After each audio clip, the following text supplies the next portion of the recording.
31.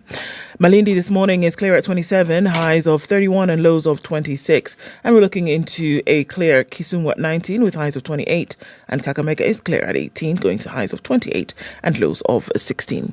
Out into Kampala, it's cloudy at 16, highs of 27. And Dar es Salaam is partly cloudy at 25 with highs of 31.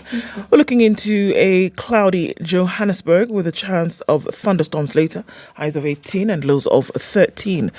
It's partly sunny at 27 already in Mogadishu, going to highs of 31 and lows of 26, while Addis Ababa is partly cloudy at 8 this morning. We'll see highs of 25. Lagos is clear at 26 with highs of 33 and lows of 25, and we're looking into a rainy Kinshasa this morning at 23 with highs of 30. Monday afternoon is -2 and cloudy in Beijing. We'll see highs of just 1 and lows of -6. Paris is cloudy at 10 with highs of 13 and lows of 9, and we're looking into cloudy conditions at 11 in London with highs of 12. Sunday night, heavily raining in New York with slightly warmer temperatures of 14. We'll see highs of 16 and lows of 5.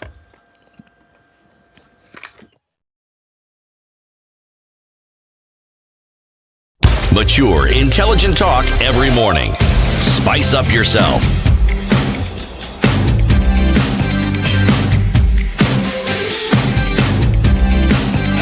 Mornings done right.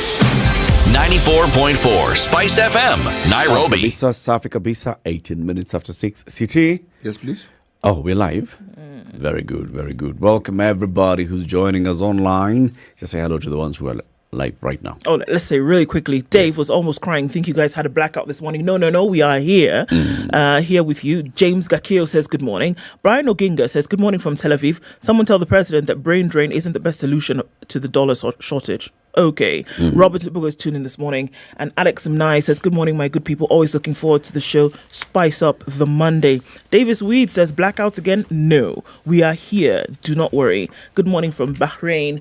Good to see you in the room this morning. Quite a number of folks will be joining us, I'm sure, as we get into it this morning. So, karibuni sana. Yes. Where to this week, City? Djibouti. As promised last week. Alrighty. Promise is being kept. Today's proverb, I found this one particularly simple and easy to understand for Monday morning. Straight up. It is no shame at all to work for pay.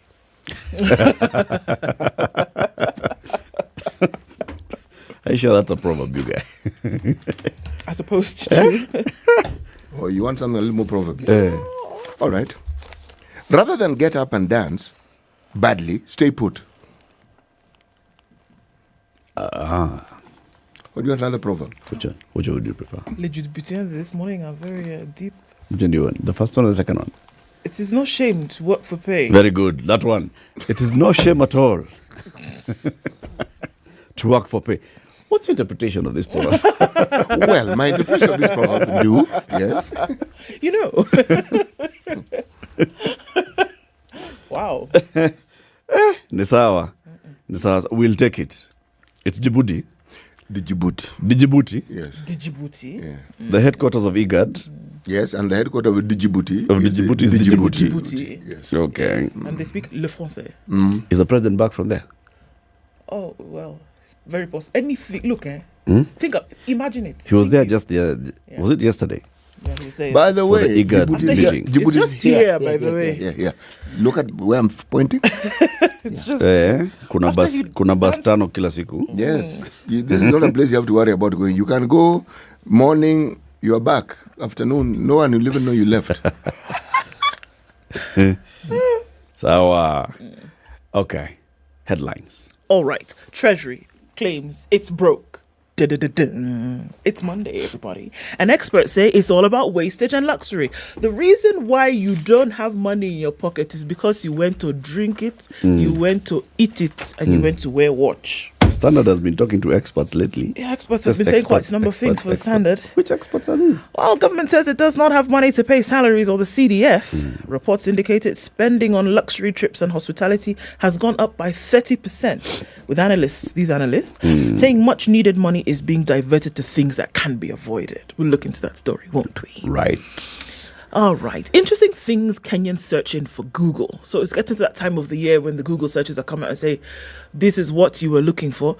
There's a picture there of would-be, former was wanting to be politician Millicent Omanga. Allow your imagination to behave itself this morning. She's number one searched person in Kenya. Well, it would appear something to that effect. Nice. Conservators in big battle for Laikipia Plains, it has always been a bone of contention. And they're saying, you know what, if we don't conserve it, it's going to be a problem. People are saying, well, this is our land. How about you just give it back to us? Counties run on empty and warn of services collapse. Governors are warning of interruption of essential services and salary delays due to a cash crunch that they say is caused by failure by the Exchequer to release funds on time. When it rains, it pours.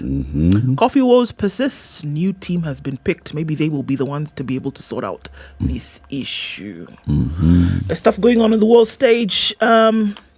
And it still continues. We're looking at war continuing, El Nino plight here and there. The climate conversation came to an end at Dubai just over the weekend.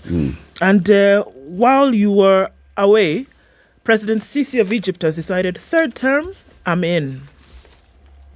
Abdel Fattah al-Sisi. Yes, sir. Okay.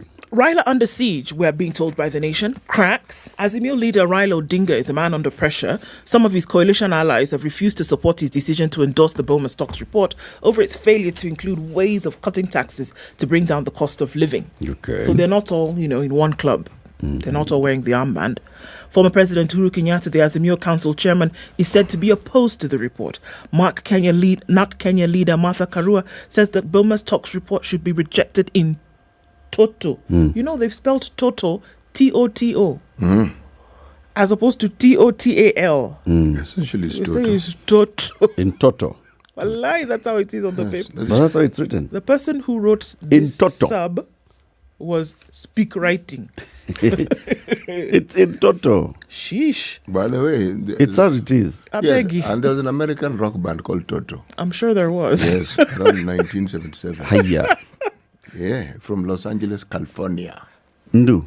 Yeah. In toto is English. T-O-T-O. I know. I'm just... Awachezi wako sure. Okay. DAP K leader Eugene Wamalwa, who was a member of the talks team, has also opposed the report. We'll be having a conversation about this at 7. New push to make male circumcision mandatory and free. A draft bill to be tabled in the National Assembly to make male circumcision mandatory, but under the supervision of trained medical personnel. The free mandatory medical circumcision draft bill by Mukurweni MP John Kagushia notes that the move will significantly reduce the prevalence of sexually transmitted diseases, including HIV and AIDS. All right. Or trapped in floods. There's a story of an ordeal that someone went through after they were left stranded in Lamu. Inside the president's ambitious project to raise 1.5 trillion shillings through e-citizen. We'll look at that later. Okay. In the Business Daily, middle class are turning to salary advances as the economy bites. So what they're saying is that commercial banks have registered a surge in the number of customers tapping salary advances, pointing to the economic fallout that has pushed more Kenyans to expensive short-term payday loans for survival. Excise taxes hit on reduced beer, cigarette consumption. Apparently, the taxes on beer and cigarettes, the core products under the excise tax category, are on a negative trend, reflecting a slowdown in consumption, even as revenue from other products under the same tax segment increased. So excise tax coming in from beer and cigarettes, imeshuka. But excise tax on airtime has gone up. Excise tax on financial transactions has gone up in terms of collected revenue from excise tax. That tells you what? Either people are not drinking as much beer and not smoking as much cigarette as before, or they're drinking others, or there's... Smoking others.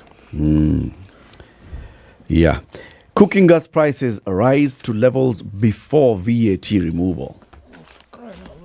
The average cost of cooking gas has shot back to the levels that prompted the Ruto administration to scrap VAT in a bid to lower prices and raise use in line with Kenya's long-standing policy to transition to clean energy. We'll look at that story later. Bulk of firms yet to adopt ESG reporting. You know what ESG is? Environmental, social, and governance reporting. The number of companies in the Nairobi Securities Exchange that are compliant, 1 in 4. Okay.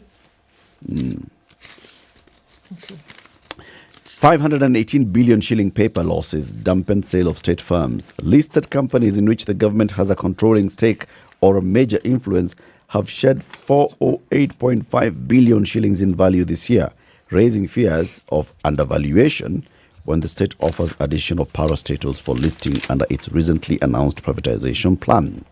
10. Unaona hiyo game inachezwa mbali, right? Let those ones that are listed, which ones are they? Kenya Power, Kengen, Safaricom, others. Let them lose their value. So when now you're, putting in the value of Kenya Pipeline, I mean, people will say it should be this low. Then we'll snap it up at a low, and then it'll go up. That should be fun to watch. Sindio? City, what's in the Star? And what you have the East African? Oh, yes. Very good. Both of them. Tell us. Top right-hand corner in Teal Green. 2 hours and 35 seconds. Rumba Maestro Kofi Olomide thrills fans at Peace Concert. The story is on page 19. Right. Then, El Nino. Heavy rains to return to many places this week, Met forecast shows. Yeah. Heavy rains are coming back this week. Yes, last week's sunshine took a break last week. was a hiatus. This is the weekend need the rains to stop. Yes. We have the Morans World Cup in Kajiado. Have no fear. Whole week. Have no fear. No, Told you not to have fear. At least can they not rain on Thursday, Friday, Saturday, and Sunday? Should just have talk to me next. Should just have a chat with the CEO. Okay. Just tell him. Excuse me, see Mwombe too. Yeah, just push this thing. Push. On that day, just give. We did this outbreak. The rest of the time, please rain. In fact, just tell him, can you people organize so that today, tomorrow, Wednesday, it can rain? No, Yeah. But then, like now, from Thursday morning, Friday, Sunshine, shine. then Monday, if you like, it Please can rain. let it start again. We'll be And happy. on that note, everybody, you are invited to come to Kajiado, particularly on Sunday at Eldoret Stadium. How do we reach to be the there? finals? Kajiado, kutoka hapa Kitengela, Isinya, Kajiado. What you do? Kuna hata airfield hapo unaweza land. Hana shida. Hata punda unaweza panda. Wow, thanks. You see me on a donkey. See Yes, the Morans Golden Cup will be taking place. Msikia? Bringing in all those Morans from the various villages. Come and play football. Education scandal. Claims rock ministry over delayed delivery of textbooks. Okay. It's pouring here. It's pouring. White elephant. Not elephant. Stall projects report shows contractors in northeastern lacked capacity. Right. Beneficial. Let me start again. Beneficial. President says his travels aimed at securing jobs for unemployed youth. Oh, okay, sour. Plus other things. Do pinch yourself. Do not speak out of turn. CT, take a deep breath. Ruto defends 48 trips, 360 million spent so far. Opposition accuses presidents of globetrotting when country is in economic mess. We've only spent 380 million only. Are they sure? That's fine. 380 only. On traveling. Are they sure? Yeah. This one is what we have been told, and I will leave it at that. Yes. East African? East African headline is very interesting. Right. Somalia's stars align. Just as Mogadishu settled in EAC, creditors wrote off $4.5 billion of its debt. Days after UN lifted an arms embargo. Flew Away. This is a vote of confidence in the state's ability to lead the country to peace and growth. So now we can supply arms to Somalia. Well, I think that people can do a better job than us, but nonetheless, once it is lifted. Oh God, I gotta love the wings this morning. Okay. Once it is lifted. I like the wings.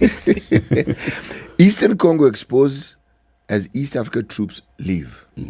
Okay, Kenya, Juba contingents exit, but military chiefs worry about renewed clashes.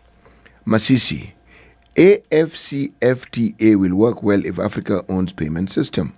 Botswana, President pushes for intra-African trade, abandoning of colonial currencies.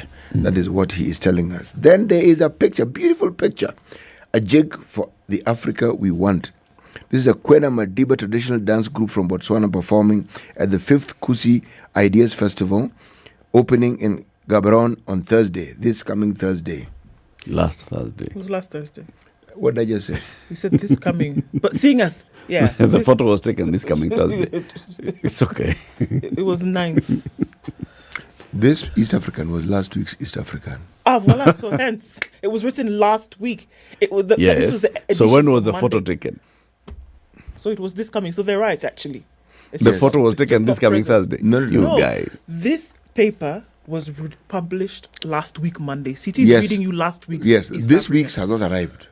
So if he's telling you Or this at least I coming didn't find Thursday, it. it's actually for last week Thursday. So it's the paper is correct. CT is just reading it a week later. I'm not being prophetic here. Prophetic normally means I'll be telling you about the future.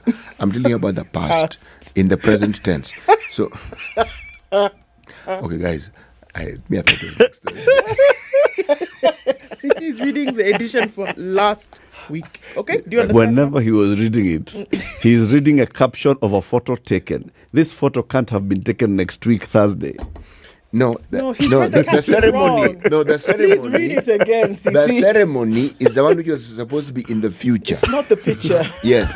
And the performance was also supposed to be in the future, which means I botched. He botched the caption. And Eric is having a hernia. No. CT is the one who botched the caption. Okay, Sorry, 27 folks, minutes to 7. last week. Tell us about traffic.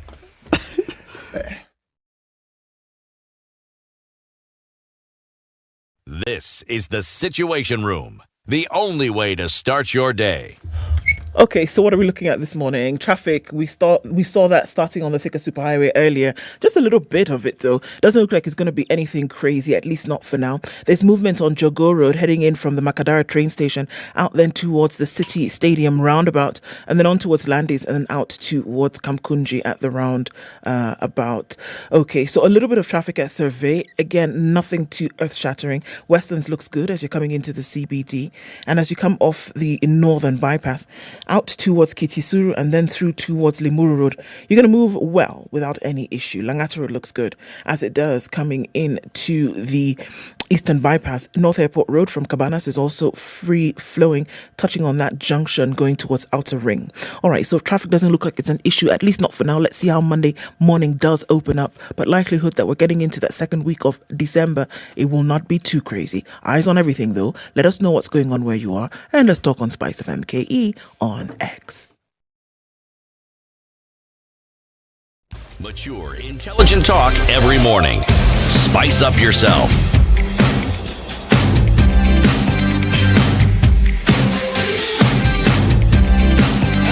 Mornings done right. 94.4 Spice FM, Nairobi. How about we look at these claims and these experts who are telling us that the government says it does not have money to pay salaries, or the CDF.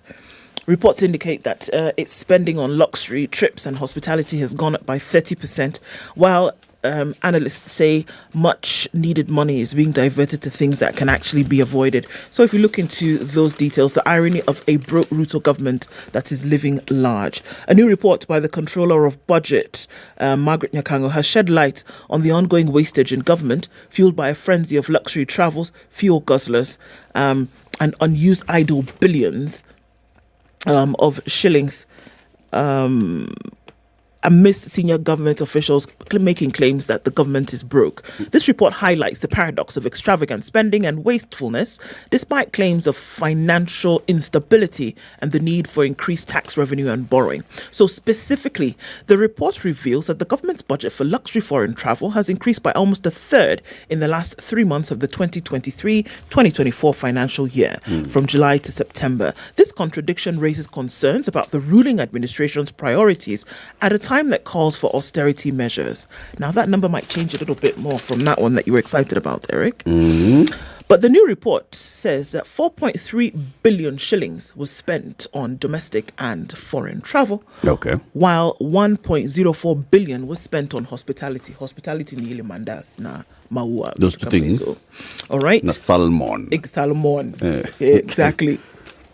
The new report examining the expenditures of the Kenya Kwanza administration was in the first 3 months of this year between July and September. The report notes that compared to a similar period of the financial year 2022-2023, travel expenses increased by 27.6% from 3.37 billion to 4.30 billion. All right. So those are the numbers that we're looking at. The Controller of Budget recommends that the national government reduces expenditure on non-core items, including travel expenses for financial year 2023-2024. The savings should then be channeled towards addressing the cost of living for Kenyans and other priority programs. A gentleman that we've had here a couple of times, Patrick Mwende, is categorical that wasteful spending and budgeted corruptions are the bane. He opines the basic rules of economics dictate that when the economy is struggling, the best thing to do is to trim spending, avoid waste, and put money in the right projects. So last week, there was growing concern regarding the expenditure priorities of the administration after the government stated that it had been forced to manage its finances carefully due to financial difficulty. All right, so these are the conversations that are being had, and it all stems from this report from the Office of the Controller of Budget saying, look, increase in spending, and that spending is specifically towards luxury travel and hospitality. Those numbers can be reduced and channeled towards making life a little bit easier for Kenyans. It can, senor. That's the thing. I mean, if they properly cut back on the spending, if you speak to some government officials, they tell you that in their ministries, they travel for middle to low cadre, zero. They've been told you're not going They're anywhere. not going anywhere. The top level. Where do you want to go? Unajua sisi tunaenda kutafuta kazi. Tunaenda kutafutia kazi 1, 2, 3, 4, tunaenda big things. City. Yes. We can actually segue into that story that you read in the Star. Was it that the president says he's looking for jobs? Okay, go into it. That I can most definitely do. You see, this is what he says. Balabudu boom boom boom. Right. The actual cost of President William Ruto's 48 foreign trips over the last 15 months has emerged, the Starkan report. The details come to light as Ruto shrugged off criticism, saying he was not traveling aimlessly as a tourist, but with a plan to create value for the Kenyan taxpayer. You have heard I traveled this world to many countries. I have traveled for a purpose. I'm not a tourist. I've traveled for a purpose, the president said in a church service in Lari constituency, Kiambu County. For this country to develop, there must be a plan and leadership. This is why, even as we talk today, our CS for labor is in Saudi Arabia. Okay, please understand. Okay, because he wants to plan how the youth will get jobs everywhere. Yes. So when you're there. Yes, when you go to Saudi Arabia, you're planning for people to get jobs. What? Everywhere. That's the spirit. Yes. Saudi Arabia is where you plan such things. Got it. Okay. An analyst of the Control of Budget report since Ruto ascended to power in September last year shows the presidency has expended 357 million on foreign travels alone. Ruto has been to 48 countries. That is very good. And the last being Djibouti on Saturday. The Control of Budget report covers the period when Ruto was sworn in last year on September 30th, 2023. This means the president could have spent more on foreign travel because since September 30th, when the Margaret Nyakango-led Control of Budget published his report, Ruto has visited more than 10 countries. And the story goes on and on and on and on and on.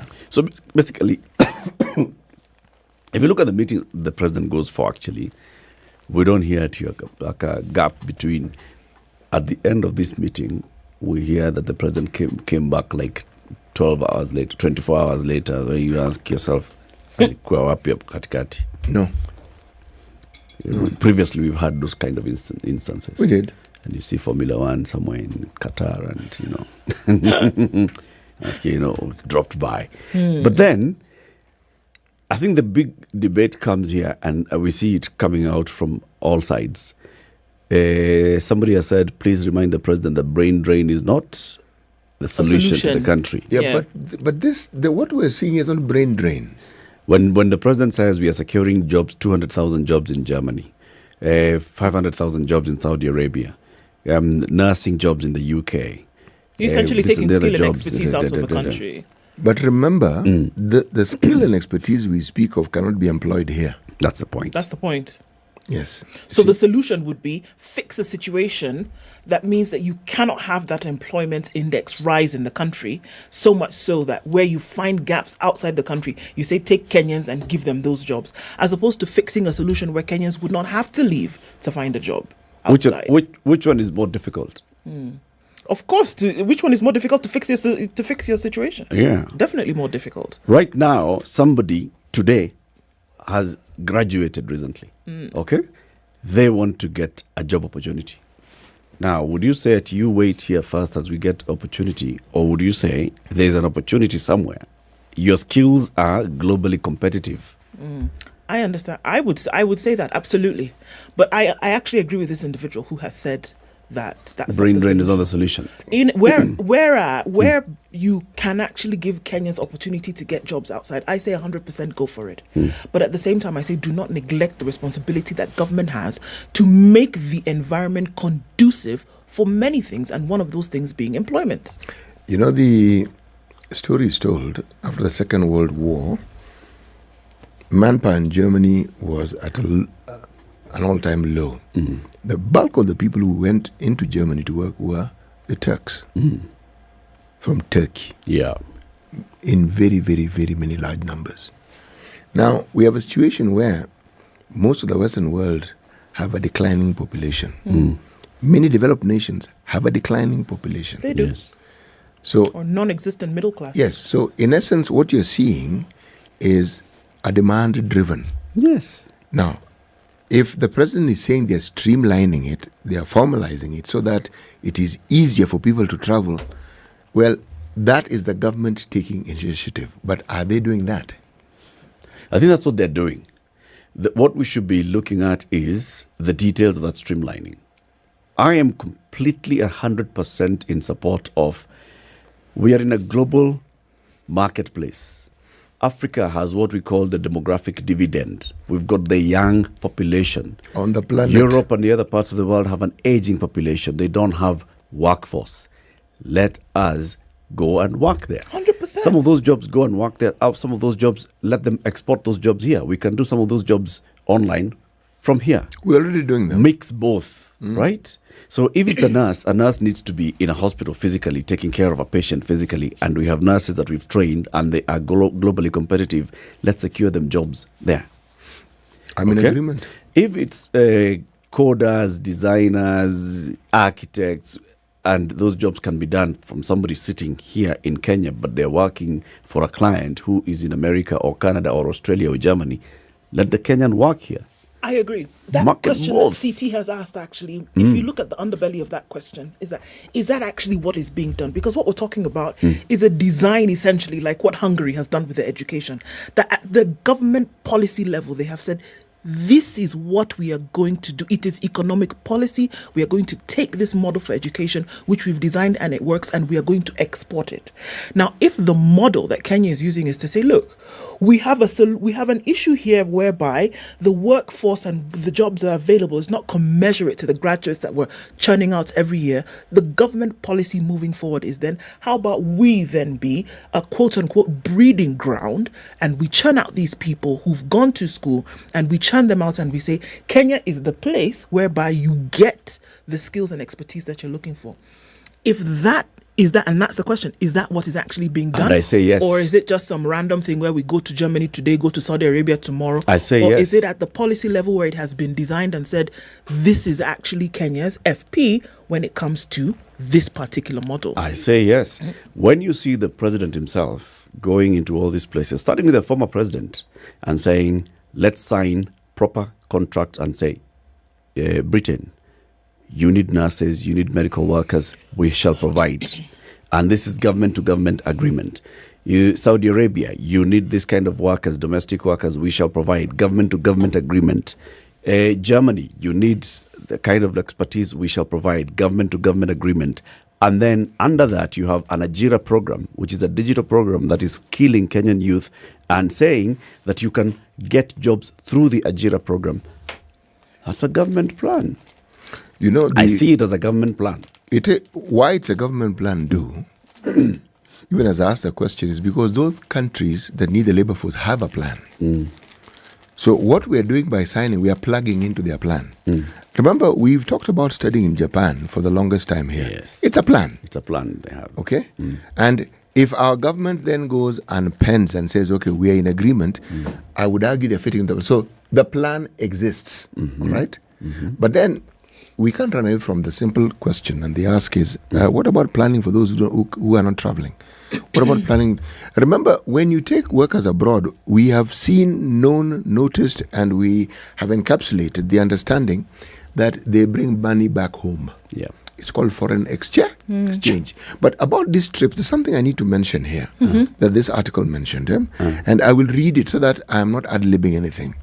President William Ruto's administration has broken the country's borrowing record, with the Kenya Kwanza government taking 2.03 trillion in loans in its first year, a new report shows. The amount is a third or more than 30% of what Ruto's predecessor, Uhuru Kenyatta, borrowed in his administration's 10-year tenure. So, we have a record. What? So hold on. What that last part of that statistic say? Uhuru borrowed a certain amount of over money 10 years. in 10 years. Ruto's government has borrowed 30% more in a year. Yes. Oh, Then those guys borrowed in 10 years. Huh? I will just read it. The amount is a third or more than 30% of what Ruto's predecessor, Uhuru Kenyatta, borrowed in his administration's 10-year tenure. Okay. How much has he borrowed, Ruto? 2 trillion. 2.3 trillion. Well, Uhuru borrowed 6. So what this they're is saying is that 30% in of the the 6. year that he's borrowed 30% more than what he borrowed. Of that number, 30% of that number is what Ruto has borrowed in a year. What Ruto's government, rather, has This is what borrowed they're in a saying. year. Yeah. This is what they're saying. Analysis of the budget implementation review report by the controller of budgets, Nyakango, reveals that the public debt rose from 8.56 trillion in September last year to 10.59 trillion in September this year. You know, these figures don't really bother me very much. Not really. The reason why they don't bother me is because whether we borrowed 10 trillion, 4 trillion, 5 trillion, the question about whether this borrowing is making our lives better is what I would argue. And when I look at things in the Uhuru government, did our lives become better? Not really. In the Ruto government, is our lives getting better? Not really. So, That's crux. I think this story also should tell us whether they are factoring in foreign exchange depreciation. Because you see, the shilling has lost like over 40% value in a very short time. That means that even that 8 trillion shilling debt, even if Ruto had not borrowed, the interest it would have moved up. The interest is included because that's what you're supposed to pay. As I said, my concern and my query is, do we see where the money goes? Yes, that really is the question that I would ask. These amounts are neither here nor there. Yeah. Yep. As we're talking about money and more money, President William Ruto looks to collect at least 1.5 trillion shillings paid for government services through eCitizen, even as the digital platform faces a third challenge in court since its inception in 2014.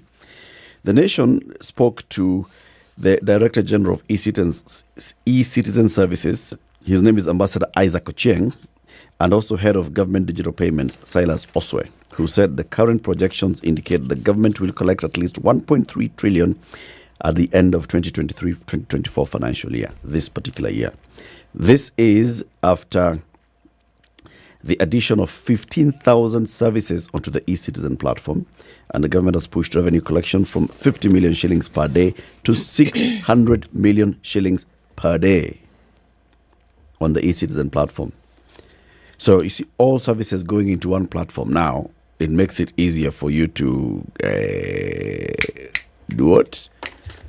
As government, collect in one pot, as people are paying for whatever services, whether you're going to renew your driving license, you're not going now to eat teams and it's been sent where, so you're not going to the KWS and paying elsewhere, all those services are streamlined into one. So it means that there is now one pot that's collecting money. However, as you know, Kilifi Senator and Senate Minority Leader Stuart Madzayo has taken a case to court. And he says, there's this small thing called facilitation fee, 50 bob for every transaction that you're paying. He's asking, hii pesa inakuliwa na nani? Hii 50 bob. So ni sawa, you've gone to eCitizen, right? I want to enter Nairobi National Park. I go to eCitizen, I pay. Then there'll be a 50 bob transaction facilitation fee. Fine. Then there's whatever service, there's a 50 bob facilitation fee. He's asking, hii pesa, hii inaenda kwa nani? Because it's not part of the service. Number two, he's saying, if you're charging me for a service, why are you taxing me double? This is a service that's being offered by government. A government should be providing services to me. Why again am I paying some 50 bob to access this service? It's like telling me if I walk into KRA today, Ochman pale akifungua mlango, let 50 bob ndio uingie. That's exactly what they're saying. That's exactly what they're saying. And that's why Stuart Madzayo has taken this case to court. By the way, I want to tell you a story. Please tell us. I'm going to tell you the story exactly in 1 minute. Okay. We're talking about 19th century England, around 1837, thereabouts. Postal delivery was the main means in which people got messages, parcels, letters. But you paid for the delivery in pounds. Okay. Now, it was noticed after a period of time, people who would, the postman would bring, because when you take delivery, you pay, would bring a letter, the recipient would look at the letter, hand it back. If you didn't take it, you did not need to pay for delivery. So a question is asked, and the story is told of the lady who was asked, your husband is away, it's written, it's a letter from him. But you haven't opened the letter. Said, I have. Said, you haven't. Said, but I have. So he said, let me show you. See this envelope. When he writes my name in capital letters, it tells me he is well. If you look at the left hand corner of the envelope, it is folded. He is also telling me that he'll be coming home in 1 month's time. And if you look at the bottom of the letter and you turn it the other way around, you will find there's a smudge of a fingerprint. It says yes. It tells me that what I'd asked him to bring, he's bringing. So he says, but by look at the letter, what I have read the letter. Yes, I got the message. He said yes. We predetermined the signals and the signs of how to communicate without receiving the letter. This is what everyone was doing. So the postal services realized we're not making any money. No, they were losing money. They're delivering and not... nobody was collecting, so they were losing money. Then the guy called Sir Roland Hill, he said, look guys, I think I have a solution. It was really challenged. Right. He introduced the first adhesive positive stamp called the penny black. It was essentially a penny. So you deliver, all you do is pay a penny. They were amazed at the number of people who started writing letters because it was just a penny you had to pay for that stamp. The deliveries increased and the postal services actually started making money from that 1 penny. All right. Initially, how much are they paying for? £5. They decided this is nonsense. For the letter, They said this is nonsense. So just make it simple. Penny. So, and what you do, you invite droves of people who are not ordinarily going to pay for the service. suddenly and they see them to do it because they wanted to communicate to others. It opened the doors. Our telecommunication services showed us that you reduce the costs, everybody uses the net. Yeah, exactly, and more people use it. So eCitizen, take note. Penny Black, take note, because everything this government is doing with regards to duty, taxes, whatever name they want is, it is a guarantee that they'll be collecting less, not more. Yes. This example is a very good one. Excise taxes hit on reduced beer. Do you think people have stopped drinking? Of Nope. course not. Or stopped smoking? Nope. But the government is collecting less. Less money. You ask yourself, what have they stopped drinking? Professor Jogona Ndongo, previously, when he was an academic, he told the government, you know what, do this, just reduce the excise tax so that people can drink and you'll make your money. So he said yes. Professor Jogona Ndongo is now the Treasury CS. And said, you do what? Slap a tax on I them. don't think we are charging too much. Okay. So, watch your collections. It will tell you the story. Ah, yeah. Okay. Do You want me to tell you that particular story is another story now? another one. Okay. Now, the counties are saying, just so that we can add some salt on top of this thing, that there will be an interruption of essential services and salary delays due to a cash crunch that they say is caused by failure by the Exchequer, the same office of Professor Njongonandongo, to release their funds on time. So now, if they don't give us money, we cannot help you, essentially is what they're saying. So salaries for this month and also backlog that they had is going to be an issue when it comes to payment because, we're all waiting for Treasury. This is also the cry of the National Assembly where they say, CDF, you're not giving us CDF, we will not come to work. It seems as though the CDF is still not coming. In some counties, workers have already been informed to brace for tough times ahead, while others are exploring ways to keep their operations running. You are allowed to decipher that as you wish. Some county officials claim they have opted to spend their own source revenue to fund crucial operations as they appeal to the national government to release funds. According to the Council of Governors Finance Chairperson and Kakamega Governor Fernandez Barraza, the National Treasury owes counties about 52.4 billion shillings. He noted that they have not received 19.64 billion owed to 27 counties for October 2023 allocations and another 32.76 billion owed to 47 counties for November. So they've not paid November. They're waiting for December. Counties were not able to pay salaries as we enter into the festive season, in addition to other budget implementation challenges, which has affected service delivery. Barraza also blamed the Senate for being a hindrance to devolution after the latter reduced the shareable revenue to counties from 407 to 385 in the current financial year. So everywhere you look, seems as though there's fire. What? I want to pay some water. Members of Parliament said, CDF, school is coming. December, by the way, is over. The first week of January. People want to go to school. Sisi tunataka. CDF means what? Bursaries. No CDF, no Bursaries. Are we saying that the MPs didn't get their CDF money? They have not gotten They now. have That's not why they're gotten. making noise. Even now they haven't gotten. After the noise? No. You sure? After Maybe the now reggae kuna and the kitu blues. wamepewa kitu kidogo. But as of last week, Onge pesa bwana. there's a place in Naivasha called Dafifi. No, there isn't. Please just stop it, I beg. Well, there's a place in Naivasha called Karagita. Stop it, I beg. Over 1,000 farmers from Dafifi in Naivasha and human rights activists have petitioned the National Assembly to investigate how the vast ADC land changed hands to a private individual. The groups from the place called Camp David. Dafifi in Naivasha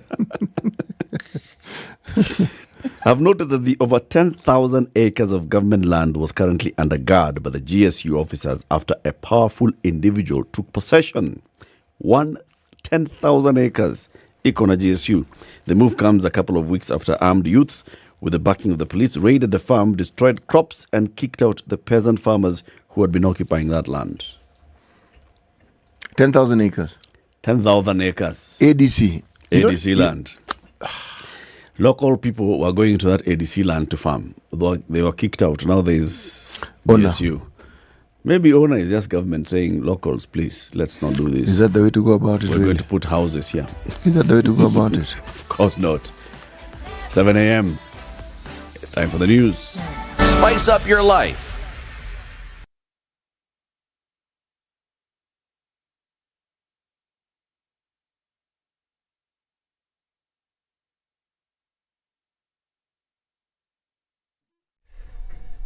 Good morning, this is Newswire. I'm Dennis Aseto. A nationwide power blackout hit the country yesterday, paralyzing services all across the country. Sunday's outage began at around 8 p.m. and was the third national power supply failure within the last 3 months. Among the key establishments whose services were paralyzed is the Jomo Kenyatta International Airport in Nairobi, where the power generators failed to pick up yet again. Now, at least 3 foreign heads of states are expected to grace Kenya's Jamhuri Day celebrations tomorrow. This is according to Interior Principal Secretary Raymond Omolo. This year's feat will be the 60th Jamhuri Day feat, as Kenya marks the date when the country became an independent country on December 12, 1963. Omolo said 30,000 people will be hosted at Uhuru Gardens in Nairobi for the ceremony, adding that plans for the parallel celebrations were underway in counties nationwide. Now, East African Community, Essols and Regional Development Cabinet Secretary Penina Malonza found it difficult to address mourners in Choluni, Kitui East during the burial of a renowned journalist, Musungu Kiumbe, who succumbed to skin cancer. Addressing the harsh crowd, Malonza said President William Ruto is doing everything in his power to address the soaring cost of living, a statement that seemingly did not sit well with the residents. As the mourners started getting rowdy, Malonza attempted to hasten her speech, but the crowd became even more agitated. 24 hours after the weatherman warned of isolated storms and intense rainfall across 6 regions, various counties are pounded by heavy rains. According to the Kenya Red Cross, a total of 87,728 people have been rendered homeless and are currently residing in 169 camps spread across the country. Some 168 people have so far died, with 242 others injured during the instances attributed to the floods. Meanwhile, 37 counties have recorded effects of the ongoing floods, with the coastal and northeastern regions being the worst hit, while 18,394 acres of farmland have been laid waste, with 17,287 herds of livestock being swept away. 1 person has died and 16 others seriously injured in a road accident at Miga area on the Nakuru Eldoret highway. Incident occurred over the weekend when a lorry transporting maize from Eldoret to Nakuru lost control and collided with the 14-seater matatu on its way from a traditional wedding in Eldoret to Nyahururu. The 16 injured persons were transported to the Nakuru Level 5 hospital for treatment, where 5 currently remain under medical care and 1 having sustained severe head injuries. The trial of an experimental HIV vaccine in Uganda, Tanzania and South Africa has been stopped early after preliminary data suggested it will not be effective in preventing infection, according to the trial's chief investigator. The news is the latest blow to efforts of finding an effective vaccine against a virus that has so far claimed about 40 million lives globally. Another 39 million are living with HIV, the majority of them in Africa. The trial for the vaccine, part of a wider initiative called PrEP-VAC, began in December 2020 with enrollment of 1,512 healthy adults aged 18 to 40 and was due to end in 2024. Now, West African leaders met in Nigeria's capital Abuja for talks on their region in deepening crisis after 4 countries fell under military rule and with risks growing from Sahel jihadist conflicts after coups in Mali, Burkina Faso, Guinea and Niger since 2020. The Economic Community of West African States of ECOWAS saw member states Sierra Leone and Guinea-Bissau report attempted coups in recent weeks. A French military withdrawal from the Sahel, the region along Sahara Desert across Africa, has heightened concerns over conflict spreading southward to Gulf of Guinea states Ghana, Togo, Benin and Ivory Coast. And Sudan's foreign ministry has declared 15 UAE diplomats persona non grata, demanding they leave Sudan within 48 hours, according to the official news agency SUNA. In recent weeks, pro-army demonstrators and high-ranking officials loyal to Army Chief Abdel Fattah el-Burhan have accused the United Arab Emirates of supporting the paramilitary rapid support forces led by Burhan's former deputy Mohammed Hamdan Daglo. The 2 forces have been at war since April 15th. This is Newswire. Dennis Aseto. Good morning.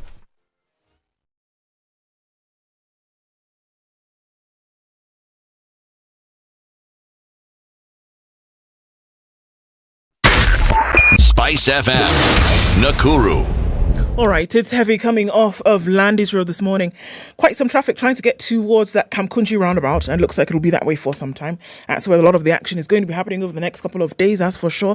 Jogo Road is also busy coming in from Makadara, heading out towards that City Stadium roundabout junction.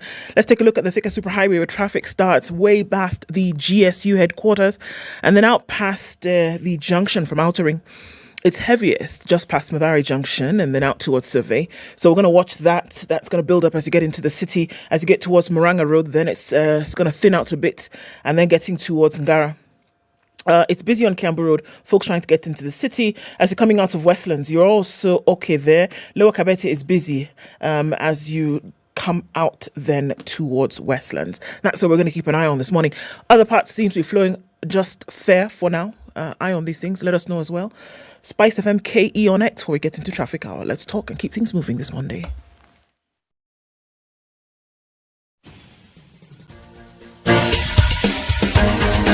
This is The Situation Room, the home of hard-hitting political commentary and penetrating insights about the state of the nation. This is a talk radio experience like no other. The Situation Room, a place for hard truths, debates, and elevated conversations. The Situation Room, witty, political, engaging, deep, controversial. In the room, we have C.T. Muga, researcher, academic, seasoned political observer, a fountain of wisdom in these politically uncertain times. Ndu Oko, Nigerian by birth, Kenyan by choice, communications expert, Pan-Africanist, a truth seeker and believer in people power, and Eric Latin, agent provocateur, the man in the chair, seasoned journalist, news hound, a man who believes in punching up, not down. This is The Situation Room, the only way to start your day. 7 minutes after 7, how are you doing? Welcome to Kenya's biggest conversation, the second hour of The Situation Room, live on SpiceFM, on KTN Home, on YouTube and Facebook. Somebody's saying, Namanga hakuna stima bado. But border officials are having their pockets full as a result. Wanalipisha stima. Yeah. So there's still some parts of the country that power has not come back. And somebody's saying, please ask the government to find a solution to the power outages. Government, find a solution to the power outages in the country. Government. Okay. Have you sent the SMS Nakuru to 20321? That's Nakuru to 20321. Were you able to visit Delight in Nakuru at Salga on Saturday? What did you find? Actually, if any of you went, you can tell us what you found on our social media handles, SpiceFMKE on Twitter, on Instagram, on YouTube as well. You can comment, or on Facebook. Let's hear. So Delight in Nakuru is this new development by Username Investment, where they're saying we are developing a new community, selling 1/8 of an acre for 799,000 shillings, where you can come in, find, they've done everything else. They've done a gate, they've done a perimeter wall, they've sunk a borehole, they've done the roads inside, they're doing the engineering works, the basic works, including drainages and sewer system and all. And then there are areas that are earmarked for community activities, like a social hall if you want to put up a kindergarten or something like that. This is in Delight in Nakuru. From Nakuru, heading towards Kericho, get to Salga. On the right, there's a road. It's a tarmac road. 300 meters off that road, you will see the sign, Delight Nakuru. They have open days on Wednesdays and Friday on Saturdays, picking people from Nairobi at Kencom at 7 a.m. and Nakuru Westside Mall at 8:30 a.m. But you can go anytime that you feel like. All you need to do is send the SMS Nakuru to 20321. Do it today. Let them call you back. Ask them all the questions. Na hii kitu, uko sure hii shamba iko sawa? Iko sawa. Unaweza nipatia document yani nika search? Chukua document. Go and do the search yourself. Sawa. Mambo iko namna hiyo. Sundu. Yeah. Last week there was a story that we read in the paper that was quite distressing. Yes, it was. It was. Right? What was it? So a young boy, City shared the story during the review. A young boy was circumcised. Of course, went through the normal cultural ritual of circumcision. And it seemed as though it was a hazing process as well. So they were in a place of seclusion, as normally is the case. And 2 boys, I believe it was a couple of boys, or 3 of them, then decided to take him through a further process, whereby they essentially bullied and abused him and made him do some horrific things like, consume his own vomit and a bunch of other things. Yeah. And then that saw him hospitalized thereafter, where he was essentially fighting for his life. And this was as a result of them wanting to say essentially that they wanted to see if he would be man enough even after the ritual of circumcision took place. That was a story that was reported. Yeah. I shudder to think at the hundreds of others that go through things like this that are unreported. Yeah. And it's a thing. Basically, circumcision happens during the school holidays, usually in August and this December holiday across the country, and circumcision is still treated as a rite of passage. There are medical reasons for circumcision, and that's what the Mokoroine MP is pushing when he says, let's make it mandatory for medical reasons. But then there is also the traditional reason. This is where you move from boy to man. A man who is a boy child mentor and a director at Merishaw School, Julius Wanyaga, is our guest for the next hour. Julius, good morning. Good morning. Thank you for joining us. Welcome to the hot seat of the Situation Room. Thank you very much. Karibu sana. Yeah. To welcome you, City has the day's proverb. Every week, City goes to one African country and brings us proverbs from that country. This week, it's at the headquarters of the IGAD.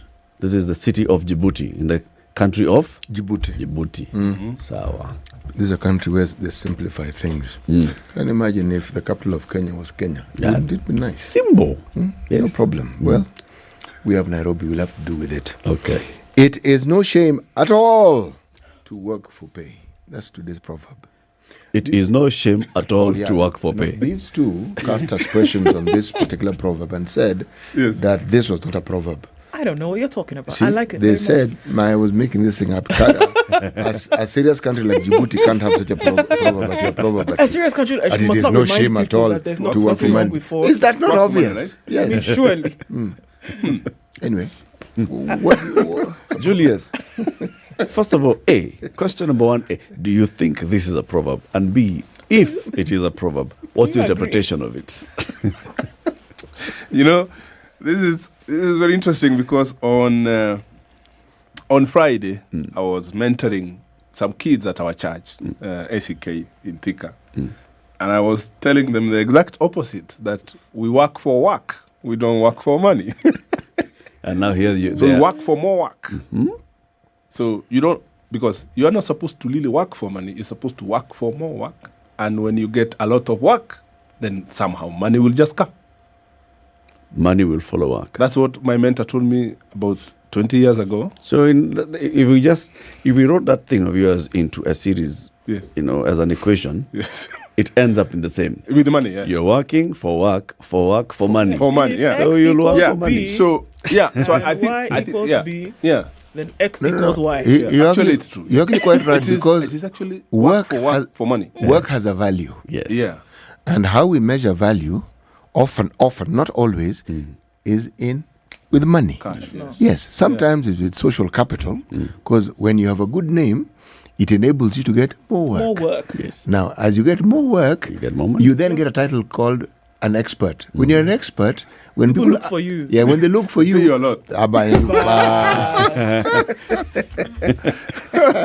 So the moral of the story is Yes. Work. It's work for money. For money. All right, folks. It is no shame at I've all. understood what you've said. The proverb, however, does not say all those things you're saying. It says it is no shame at all to work for money.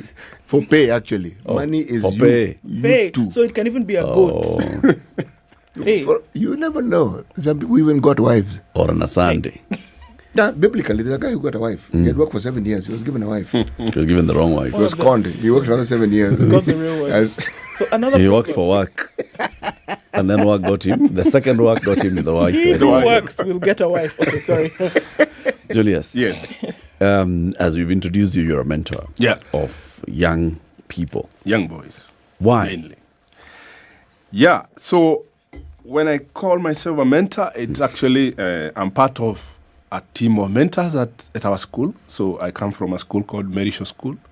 So we are the home of the boy child. So we focus on boys, mainly to mentor them. You said something, I think, in the news. I think it's you who has said that the circumcision ceremony that we have been witnessing is to transition boys to men. But, in our school, we say that the raw material for men is the boys. Unfortunately, if you brought up the boys in the wrong way, even as a transition, then you are transitioning to something even worse. Right. And I think that's why the news came, where they are transitioning, but they are bullying another one. They are probably beating him because there's somewhere they lost, the whole meaning about how to be a responsible man in society.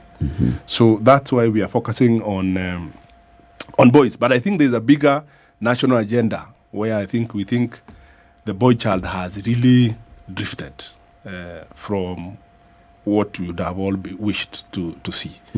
If you look at some basic statistics, for example, in schools, you'll notice that if you look at most schools now, every time the exam is released, check the top 10, for example, and go back like 15 years ago or 20 years ago, check the top 10, you'll find more boys earlier.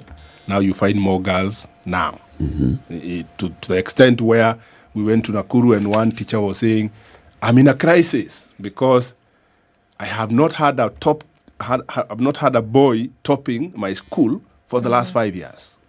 Right? Somebody came to a forum we were in Nakuru. If you look at workplace, for example, you even find where employers are now preferring to employ girls because the boy child is coming with a lot of baggage. There was a news item in Muranga where they were saying employers are employing girls because boys are coming to work drunk. It was a big news item, I think, last year. If you look at homes now, there is increased violence, especially in where I come from, Central Kenya. There's a lot of violence at homes because when the boy child is not progressing, then the home doesn't progress. It definitely will not progress because the theory is that the boy is always the ceiling for the girl. When the boy is not moving, no matter how much effort the girl makes, as long as there will be a family between man and wife, the boy becomes the... So basically the man is dragging the woman down. Exactly. Even as much as the woman is working very hard, putting all the right things, but the boy becomes the roadblock at some point. Danger ahead, as we call it. Yes. So that's the reason why we are focusing a lot on boys, because it's through that you can help the families to progress and the country to progress as well. And hopefully we see less of these challenges that we are talking about. Can I take you further back? Yeah, please. If we are mentoring boys so that they mature to be responsible men, responsible citizens, what then do you think is the problem? Why do we need to put in this extra effort beyond just coming from homes where this ought to happen? What do we see happening in the homes? And what roles are the fathers and the older men in society playing when it comes to the bringing up of these boys? Because this, I think this is a hot seat, right?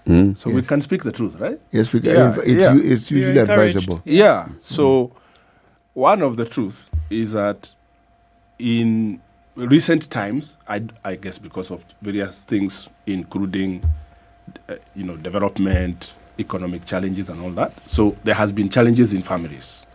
So you now find more families breaking than probably before. You find more divorces now than probably before. And what happens, one of the small things that we always forget is that when families break, the one who suffers most is a boy child. Suffers most? Yes. Anytime there's a challenge in a family, the one who suffers the most is a boy, not the girl. Why? Because one is that the children always tend to end with the mother.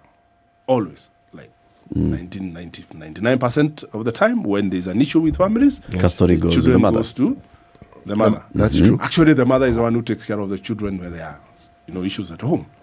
But remember, this boy has been growing knowing he's a man, so he's supposed to be the leader of this home.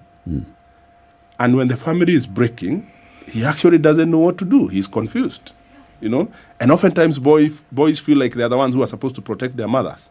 So when there is violence, for example, the boy is the most depressed because he doesn't have enough, he's feeling strength. that he's not... He feels like, if I wish I can lift this man and I just throw him through the window, but he can't do it, right? So he feels that he's supposed to be the leader because he's supposed to be the natural heir to leadership in that home, but the home is breaking. The other problem is that as the homes are having challenges, then you find more women are getting involved in boys' affairs. And basic things to look at, for example, if you are called for, if a school calls for meetings, you can go and count how many men come for those meetings. There will be very few. Majority of them are going to be women. If you go to church, where the boys are supposed to be molded into, spiritual health of the boys, you find again in churches you have more women than men. So essentially, we say the girl is at home because the girl is always with the mother, but the boy is not at home because the gentleman, you and I, who are supposed to be with the boy, are either very busy out there. We like saying we are very busy, but also sometimes I think we are just absent, and we are not there for these boys. So this boy is somewhere between a man and a woman because he's spending more time with a woman than the man. So he's somewhere confused between a man and a woman, and he grows with that challenge that we were in Eldoret the other day, and somebody said, men don't know anything else other than pressure. And he was joking, was saying, even at a kuoga, you have to pressure them, But that's if a boy has grown up. If a boy is growing up with men, he grows with that, that strength that this is how men behave, this is how men are.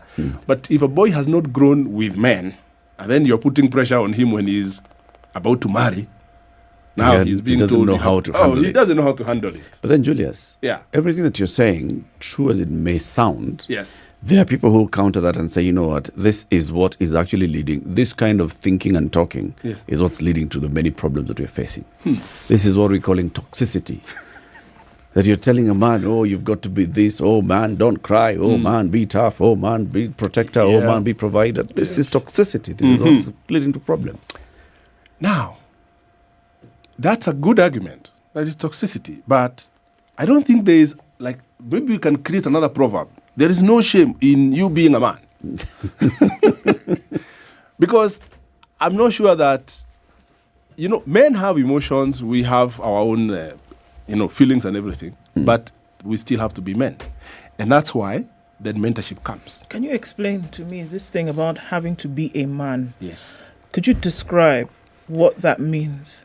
When you say we still have to be men, and I'm not talking about physiology here because that's clear. When you say you still have to be a man, what is that?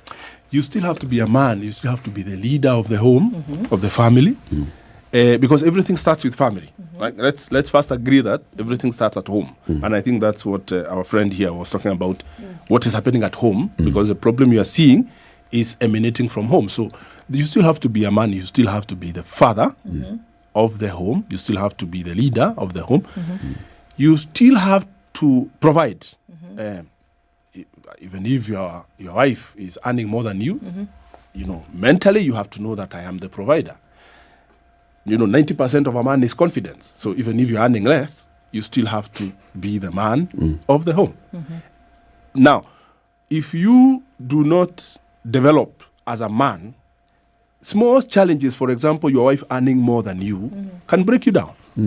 Because then you lack that confidence as a man that it doesn't matter. It's not the money that is in my pocket. It's a fact that I am the man because even biblically, the man is the head, and I don't think the man will ever be demoted to be the neck, regardless of whatever happens. Okay, you'll always be the head.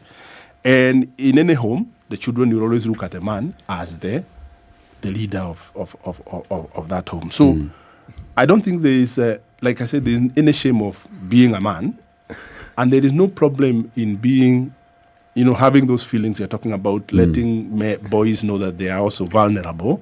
Yeah, but still a man. But let me ask you this question. Yes. Let's talk about, since we said we want to talk a little home truths here. Yes.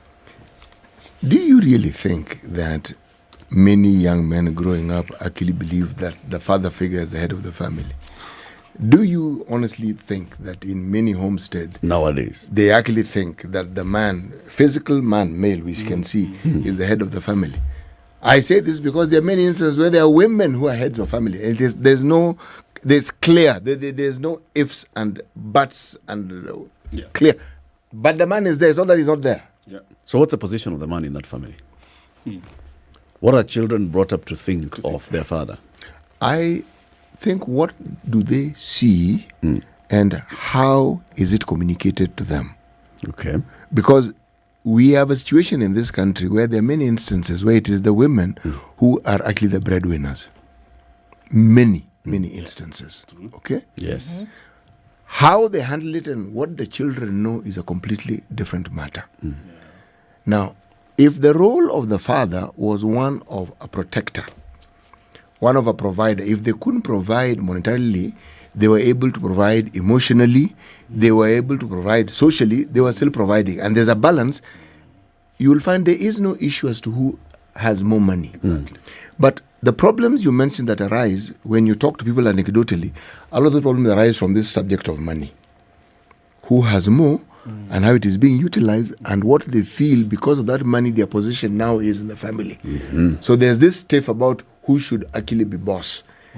Whereas parenting is actually a co-activity that the two should be involved in, and the issue of leadership is something that is understood and agreed upon and communicated. You see, there is the traditional form of leadership where the man more or less barks orders and says everything and everybody follows.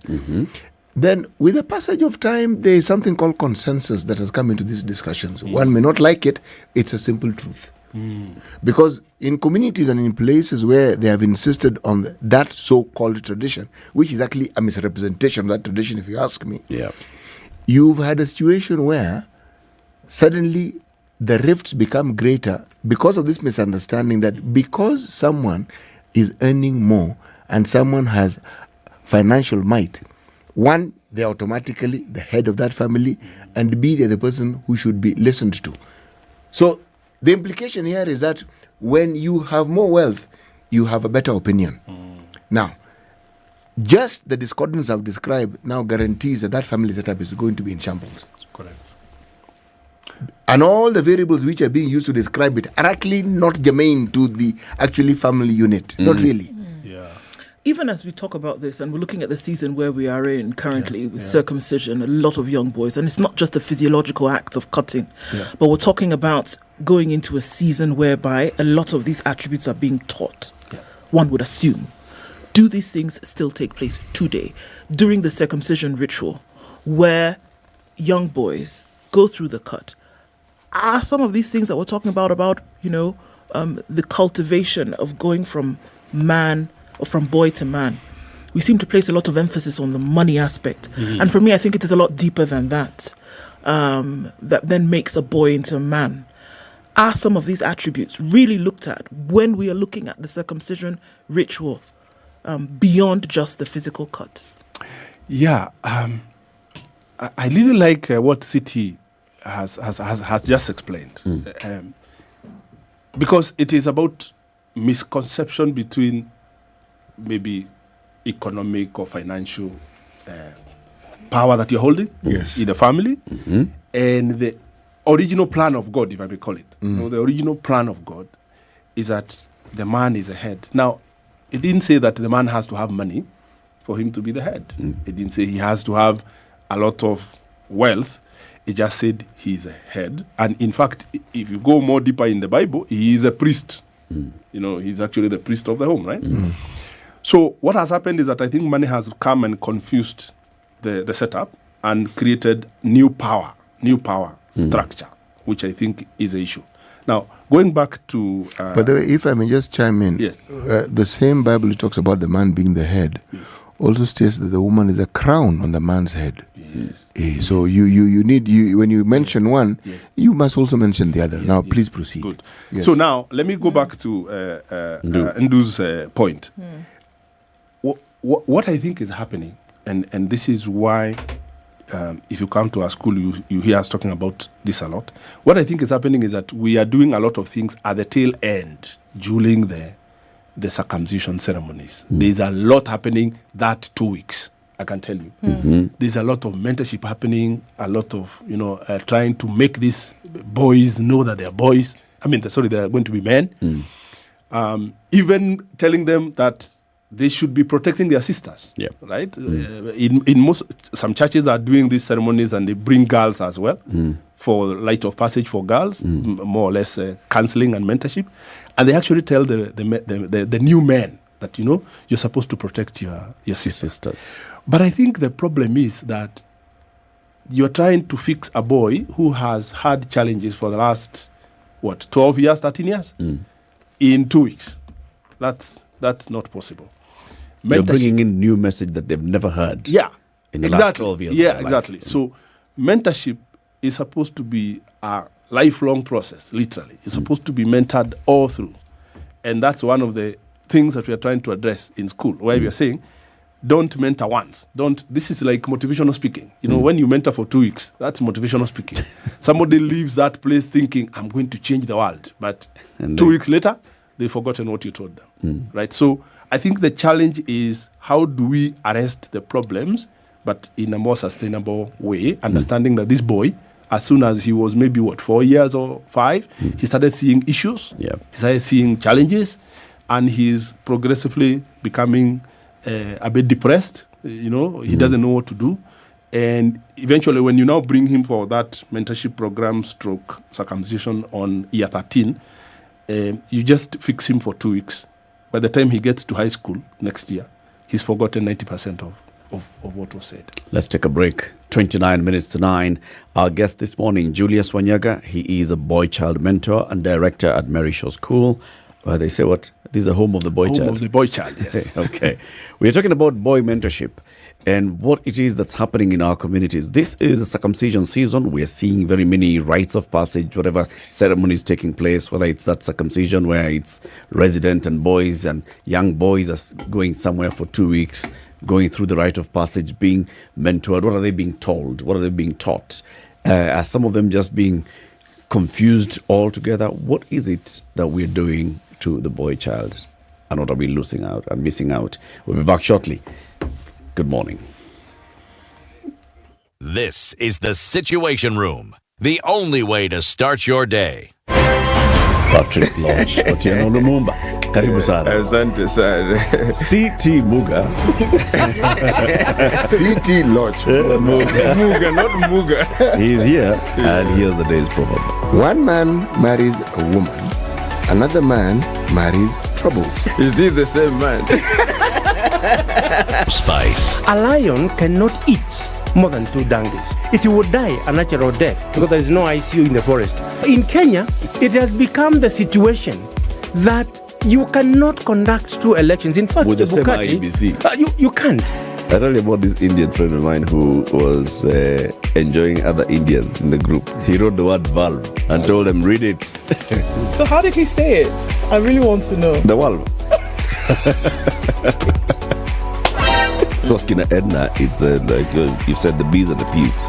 Kila kitu mkisia kisema atasema opposite. Opposed? Ukisema hii anasema opposite. Opposite. Wewe ukisikiliza namna hii unasikia opposite. The Situation Room, Spice, the only way to start your day. We'll see sunny conditions this morning in Nairobi. It's currently 16 degrees, highs of 24, and highs of 24 as well in a sunny Nakuru at 16. It's 16 and sunny in Nyeri with highs of 24 as well. Into Eldoret, where it's sunny at 13, we'll see highs of 23, and Mombasa this morning is sunny at 25 with sunny conditions in Malindi at 27. It's 20 and sunny in Kisumu with highs of 28 today, and we'll see highs of 28 as well in a sunny Kakamega at 17. Looking into Kampala, mostly cloudy at 19 with highs of 27, and Dar es Salaam experiencing rain showers at 26. We'll go to highs of 31. It is cloudy with severe thunderstorms in the forecast for Johannesburg, currently at 14 and highs of 18 and lows of 13. Mogadishu is sunny at 28 with highs of 31. And Addis Ababa is sunny at 9 with highs of 25. Lagos, clear conditions at 26 with highs of 33 and lows of 25. And we'll see lows of 23 in Kinshasa, going to highs of 30.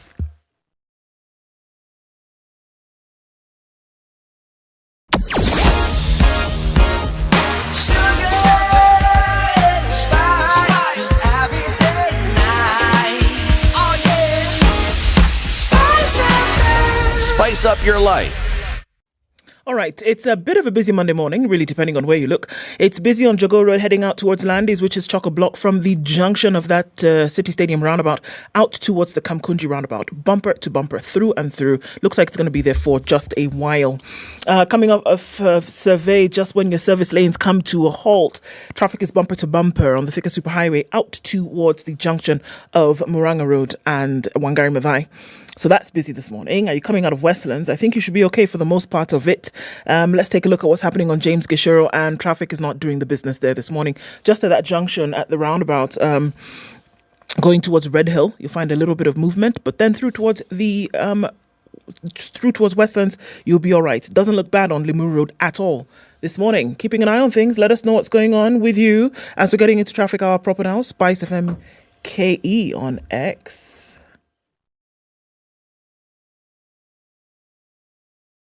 Mature, intelligent talk every morning.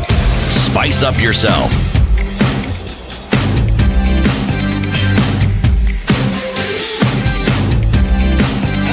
Mornings done right. 94.4 Spice FM, Nairobi. Julius Wanyaga, boy-child mentor, director at Merisho School, talking about mentoring and bringing up the boy-child. Julius, so you've seen that debate, and it's there, it's everywhere in our society nowadays.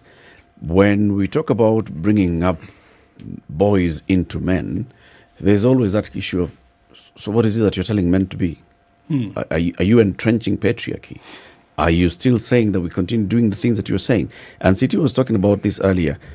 In the old traditional societies that we had, and where the man was then being told, okay, so you shall be man, and there'll be rites of passage for men, and there'll be rites of passage for boys, and how boys were being brought up.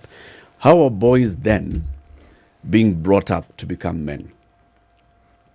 What was it that the society was doing to make a boy feel and know that this is, you are a boy, and this will be your responsibilities, this will be the limits to your responsibilities? Good question. So I think, first of all, leadership is passed on. So, we talk about leadership baton. So the way they were doing it before, if I talk in my community, for example, is that the boys, of course, boys spend a lot of time with their fathers, a lot of time. Because the fathers were always somewhere in the neighborhood. We are talking about before urbanization came, people moved to the urban center. So in the village, in the community, the parenting was community, right? So the boys were being brought up by the community, and the father was a central figure in the development of boys. But there was something that used to happen. These boys were always prepared to take the leadership baton from the men who are aging.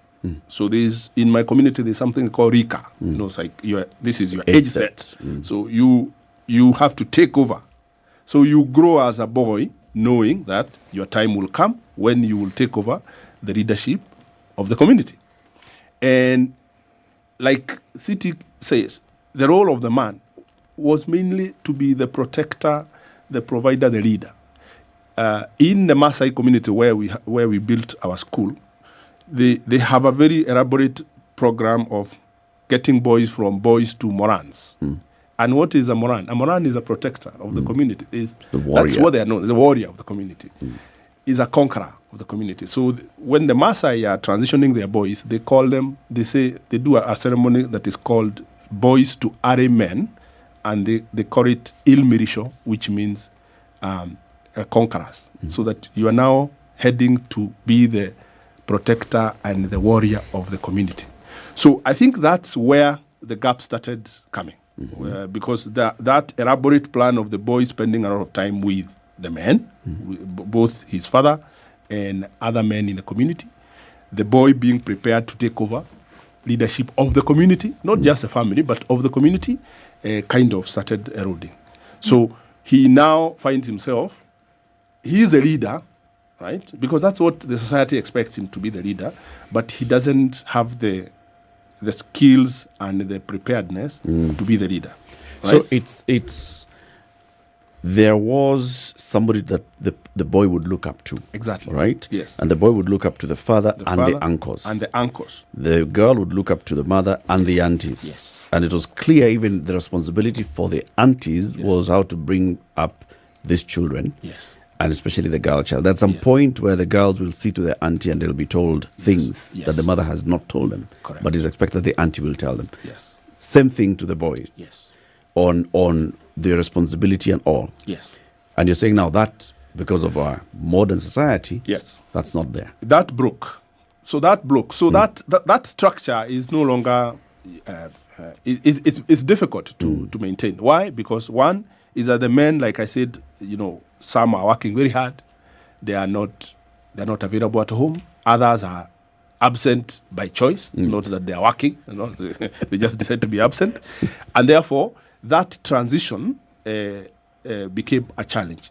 Now the reason why you are seeing that the girls are doing better is that I think the women generally still maintain a very strong hold on the children. So the imparting of skills from the woman to the girl, or the mother to the girl, is still fairly okay and fairly strong. So what happened so that structure then is waning or depleting from father to son, from man to boy? Yes. What has happened? If you see on one spectrum it's getting stronger, yes, and the other it's getting weaker, yeah, what's the problem? Because again, and I keep going back to this circumcision thing, because it's the season that we're in, and we're saying that there's a breakdown in structure, yes, socially, yes, from men to boys. yes.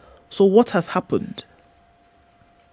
Okay, so I think one is that, like I said, we are coming together at when the boy is 13, 12. That I think that's where you see a lot of people coming together. But I think absentee fathers and uncles. Yeah, exactly. They're coming together at 12, 13. But if you look back when the boy was 5, 6, 7, 8, like going why are these men absent? Well, now that's a hard question, City. But we have to ask it. The hard question is, so first of all, I think there are those that are absent by choice, like I said, because they just don't want to be there. But I think they are also not absent by choice. I think they are also a victim of the problem that has been growing. So you are now finding this generation is suffering from what was not done in the other generation. Previous generation. So you now have a man who is 35, who also has a challenge on how he grew up, and he is now a father of 2. I'm not sure that he will be very present if he doesn't know to be present. He doesn't know to be present is important. Let me ask this question. Yes. We have a situation here where we're talking about men, we're talking about leadership. Yes. Are we also teaching the responsibility that goes with this leadership? And you see, if you take the anecdotal conversation about the so-called traditional society, these things were never in a vacuum. The women and the girls were in this same community. Yes. So when one was talking about leadership and the functions therein, the functions and the relationship that the men had with the women was also part of this conversation. Yes. You see, division of labor, what we call roles, were should we say, clear. So everyone had responsibilities. See, the leadership was a factor of certain variables. You're not just a leader because you're a man. No. It came with responsibilities. What you're describing, that absenteeism, is an absence of that responsibility. Yes. Or a complete erosion of that responsibility. Yeah, so I think the way I would perceive it myself is that when things changed, including urbanization and everything changed, nobody thought that since the community structures are breaking or they are eroding, how do we bring them to, for example, in the urban centers? For example, how do we bring that community working together as a community to take care of these boys and girls together, right? How do we bring the responsibility and leadership together for these boys, even in our modern life? So now you have a situation where this boy is growing up in an enclosed household, an enclosed home. He doesn't have any interaction with the uncles. He doesn't have any interaction with other men. Then the father will get home, let's say at 10, very tired, and then he will exit the following day at 5, rushing to go and build the economy. So this boy doesn't have that part. So the erosion is natural because when the figures that has to do mentorship are missing, then you see progressive erosion. So that absence has caused progressive erosion. So now you have a situation where you have the current fathers, ourselves, and they also have challenges on that they didn't pick some of the values that they need to impart on these boys.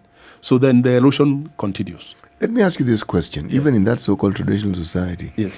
do you really think that the people who imparted these so-called traditional norms were the men, or was it the mothers? It was the mother. It was the men. It was the men, because the mothers always used to invoke the name of the father somewhere. It was, Yes, so who your mother, actually, yes. your mother will beat you and tell you, wait until your father comes. Then you're like, Yeah, so okay. who was imparting that training, even in that so-called? I think the women were playing a big role. They still do. I could put it in a way Yes. that the custodian Yes. of the norm Yes. and the implementer of it. Yes. I think the implementer is the mother. Yes. She's the executioner. Executioner. Yes. Right? Yes. But then we know that the custodian is It's a actually man. with the man. Yeah. But then the person who's actually running it and making the young children know that, you know what, this is your father. Yes. The women are spending a lot of time with the children even Yes. then, Yes. with both boys and girls. Yes. But it's very clear that there's somebody whom you're not seeing here who will come Yes. later in the evening, Yes. but that's Yes. your father. That's your father. And that's your uncle. This is your auntie. The women are doing that and making the boys know that at some point you are going to spend time with your father. At some point, you girls, you're going to spend time with me and your aunties. And at some point, all of you will have to go by the fireplace and listen to stories from the elders. Yes. Here being mostly the fathers. Yes. And at some point in these stories, the girls will step aside and the boys will be left. Something like that. But so the person that is running the program Is a mother. is the mother. Yeah. It's like in an organization. You don't see the CEO every day. Yeah. But you know that the things that happen here is because the CEO has said it. So back in the days, the man was always invoked. Always.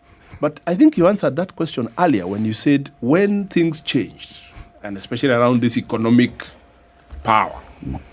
I think sometimes people miss the point of that the old structure still worked, and it can even work now, in that even if the one who has economic power is a mother, then she has to still execute on behalf of... But think back to even that so-called traditional society. Who actually had the economic power? It is a man. Forget the titular head. Who did the farming? But whose farm? Precisely. Yeah. Farm which he had paid for because he paid dowry. Yes. Who farmed it? It is a mother. No. In many African societies, it is the women who farmed. In others, the ones who even built the houses. Yeah, that is true. You see, what I'm trying to say here is that in some communities, yes, the man may have owned the land, but women were actually given land. Yes. So they actually had economic might. You see? There's a point I'm getting to here. Yes. I'm actually trying to say that nothing has actually really changed. This is what I'm trying to say here. I'm trying to say that what has changed is the perception. And the perception has been brought about by our imbuing these so-called Western norms about how we go about things. The people who entrenched and still do entrench societal norms are not men, it's women. That's really the point I am making. Because the period of a child's life when they're most susceptible to influence, they're with their mother, not with their father. It doesn't matter which society you're talking about. So the person who influences the most and whose influence stays is their mother. But I take you back to the fact that it is a man who owned the assets of production. In fact, back in the days, I am told that the men used to marry based on, the number of wives dependent on Your wealth. On your your wealth. Yes. Yeah. So when you are wealthier, you get could more wives You're because allowed to. you can take care of more children, right? So I think the role of the man as the leader and the mother as the executioner, as the one who executes the desires of the man, will still remain. The man can be absent, but he is present. I'm not demeaning the role of the man. Yes. But what I'm trying to say Yes. is that even that role of the man, the person who enhanced it was the woman. Was a woman. Yes. The perception the children had of their father Was the fostered by mother. was fostered hugely by their mother. Yes. The mother. Yeah. And in that society, these norms were understood and known. So the deviation wasn't there. Now the change that came about was a perception change, if you ask me. It's interesting, as you say, it's because just this weekend I watched a video of a gentleman who he was with his lady friend, whatever. I think he actually was his wife, it was not his lady friend. And they went to eat at a certain place. And so it was time to pay. And he opened his wallet and he was shot a few notes, obviously to pay for the meal. So this woman distracted the waiter. Go do something else. And under the table, she took some money out of her bag and she put it in the hand of this man under the table. Nobody knew, but the man paid the bill. So to everybody, It's a man. this is the man who did this. So just to go to that CT's point, she fostered that notion for him to be seen as. But you're talking about something that has broken over time, Yes. isn't it? Yes. The only reason why you have interventions is because something normal has broken. The thing that used to happen normally did not happen. And so these interventions that we talk about during the time of circumcision, where you have seclusion, when these boys, usually it's not just for healing physically, but it's a time where certain knowledge is imparted to them. So even at the time where a man was absent and was not able to raise his sons, this time then proved where you would be able to impart some of this knowledge. So now my question is, in today's world, what is happening in those times of seclusion, if it's happening at all? Because to me, that could be the intervention that brings back some kind of normalcy to this structure. And is that actually happening? I want to believe that it is happening within that period. I think most of the organizations that are doing the circumcision ceremonies, they are trying their best to make sure that within that period, they are trying to take the boy from the boy to become a man. I think that is happening.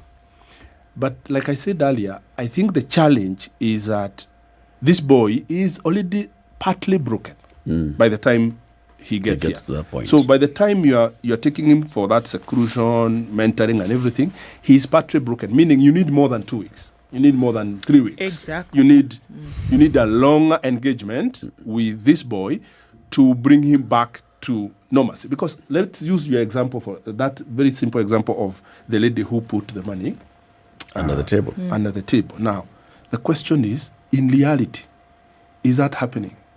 That all ladies, they will cover their men.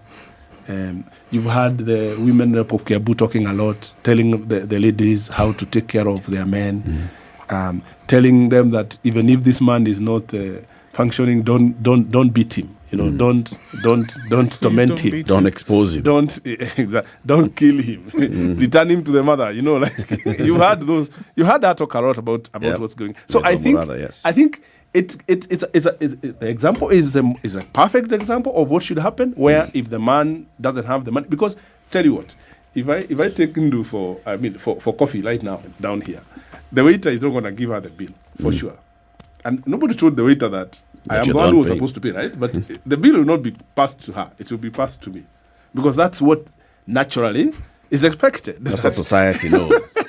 That's what is expected. Now, if that coverage doesn't happen, what do you think happens to this boy? So he leaves that hotel thinking like, I am very useless, what's wrong with me? Jamaa analetangwa hapa ananunuliwa mandasi. And when you talked about bullying, bullying is just is like an end product of a problem. Yeah. When you see a boy bullying another one, it's not that he's trying to cover his own weakness, insecurities. So it is those instances. A boy is told by a girl that when he's Surabaya, he doesn't know that You know, men are not supposed to Surambaya look. is- Men are not supposed to look so. Surambaya is a SI is a currency. They're not supposed to look so, fancy. And he will be depressed for 2 weeks. It sounds to me, Yeah. from just listening to this, the 3 points, Yes. that actually is not just the boy child that's broken. Yes. That even the girl child is broken. Yes. Absolutely. That even the girl child is being brought up in a way that they are not also being told that this is your responsibility, and also this is your brother, and the responsibility of your brother. The responsibility that comes from your father. This is it. This is what we are saying. So even the girl child now doesn't grow up knowing these things of, this is how I relate with the boy child. The boy child. Yes. The boy child doesn't know this is how I relate to the girl, just from hearing and seeing things anecdotal. So they don't even know. So I've been told that I am supposed to be the head. I was not told what this head means Exactly. and how the head behaves. The girl was told, there's sometimes the man is supposed to be head, but these men, look at these boys. So there's a clash. And there's From the very confusion, beginning. isn't it? Yeah. Because Total. again, go Yeah. back to this boy who today is walking around happily, gets circumcised tonight. 3 days later, he told you you're now a man, and he'll be like, Okay. Okay. Right. okay, all right. Okay. So now what happens? I mean, In fact, he goes through another period of total confusion because he doesn't know how to behave. Yeah. I was joking the other day with someone that sometimes the boys, after they come from the circumcision, they don't know how to behave because while they were told many things, there are also very many things that they were not told. Yeah. So every situation he's faced in, he doesn't know how to behave. He's conflicted. Yeah, He doesn't he's even know how to conflicted. relate with his own mother. Exactly, yes. He's like, I'm now a man. Yeah. Okay. Yeah, I'm a man. So, Yes. Should this mentoring process also not take into account this very matter that you've mentioned of communication? Because an understanding that the rites of passage is the beginning of a process, not the end of it. exactly. Because it appears that with rite of passage, the take-home message is, okay, it's done now. Yeah. And yet you've begun a really, really long journey. And when Eric talks about the role that women have and how it is they also learn and are socialized in modern times to be able to associate. You see, we live in a world where there are too many choices. There was once a minister in the Moi government called Sharif Nasir. And among the many things he lamented was that there was too much freedom in Kenya. He lamented. He said, this democracy, sometimes it can be a little too much. Now, the freedom of choices is a good thing. It's a God-given right, really. But when it is not nurtured to include responsibility and respect for others, then when material things come in, disrespect comes to the center of the conversation, and the material well-being becomes a persona in someone's life. So someone is now himself plus the things he has. So they're not themselves. And everybody else is judged either with the things they have or the lack of things that they have thereof. And that kills relationships. Whether it's familial, whether it's in a marital situation, it doesn't matter. It's the beginning of the death of that relationship. I agree. So, I think, and you have brought a very important point, Eric, that even the girl is broken. It is only that we are seeing the girl progressing, but from a family point of view, the girl is a bit broken. Because if you take that the family is the beginning of everything, so the family is the foundation for future generation. You know, all the future leaders are going to come from a family. Yeah. The reason why the role of the man and the responsibilities, like City keeps saying, responsibility. Yeah, the reason why the role and responsibilities of the man and the woman were like they were Distinct. gospel truths. Like you don't play around with these things. It was that you must understand the role. So the reason why they were like that is to build strong families. So the idea is build strong families, Yeah. so that you can then build new generation from these strong families. And I think the family unit is the one that now started scattering when the roles were starting to conflict. So the economic power now becomes the new power. The You know, definitive it's power. The definitive power. Julius, thank you for joining us today. Come again. This is a period when these conversations must happen. Yeah, sure. And I like that we are having them openly. Julius Wanyaga is a boy-child mentor. He's a director at Mary Shaw School. He's been our guest. We've been talking about raising boys to men. Good morning, 8 a.m. SpiceFM. Spice up your life.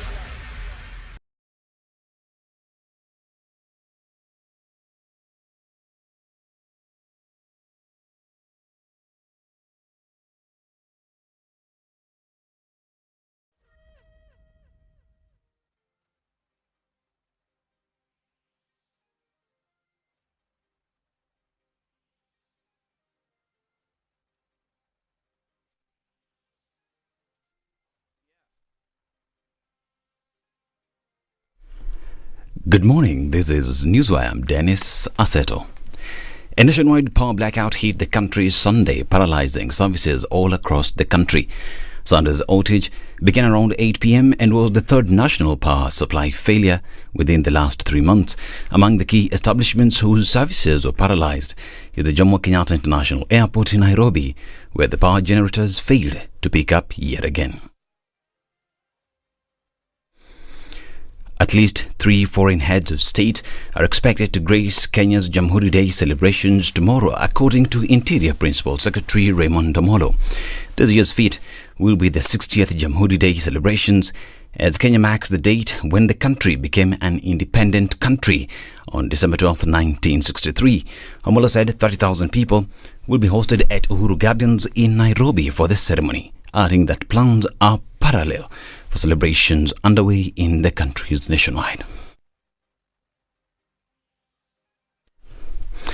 East African Community, Assault and Regional Development Cabinet Secretary Penina Malonza found it difficult to address mourners in Chuluni, Kitui East during the burial of a renowned journalist, Musungu Kiumbe, who succumbed to skin cancer. Addressing the harsh crowd, Malonza said President William Ruto is doing everything in his power to address the soaring cost of living, a statement that seemingly did not sit well with the residents. As the mourners started getting rowdy, Malonza attempted to hasten her speech, but the crowd became even more agitated. And 24 hours after the weatherman warned of isolated storms and intense rainfall across 6 regions, various counties were pounded by heavy rain Sunday. According to the Kenya Red Cross, a total of 87,728 people have been rendered homeless and are currently residing in 169 camps spread across the country. Some 168 people have so far died, with 242 others injured due to the instances attributed to the floods.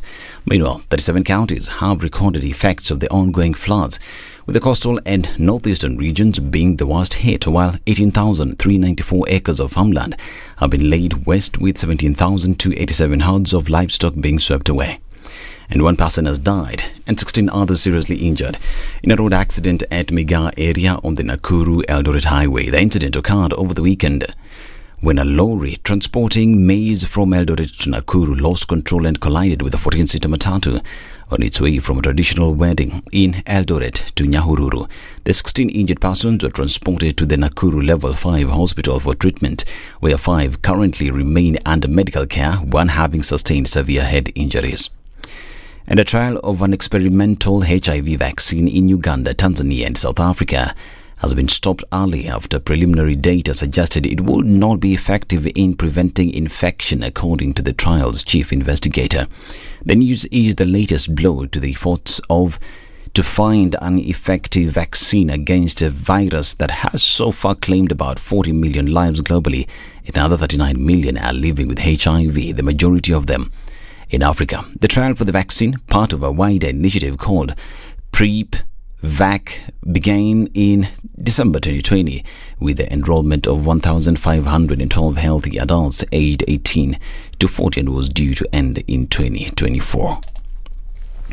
And Sudan's foreign ministry has declared 15 UAE diplomats persona non grata, demanding they leave Sudan within 48 hours, according to the official news agency SUNA. In recent weeks, pro-army demonstrators and high-ranking officials loyal to Army Chief Abdel Fattah al-Burhan have accused the United Arab Emirates of supporting the paramilitary Rapid Support Forces led by Burhan's former deputy Mohammed Hamdan Daglo. The two forces have been at war since April 15th. And Africa's second largest country by landmass, the Democratic Republic of Congo, is scheduled to go to the polls on the 20th of December. This is with President Felix Tshisekedi seeking re-election, according to the country's electoral commission. Tshisekedi's first term has been defined by 3 major factors: questions over the legitimacy of his 2019 election victory, violence in eastern DRC, and the state of the country's economy. And KCB RFC overcame an early defeat to dismantle Varsity Boys Catholic Monk 79-19 in the second match of the 2023-2024 Kenya Cup fixture match played at the Choir Grounds in Langata. This is Newswire. I'm Dennis Asedo. Good morning.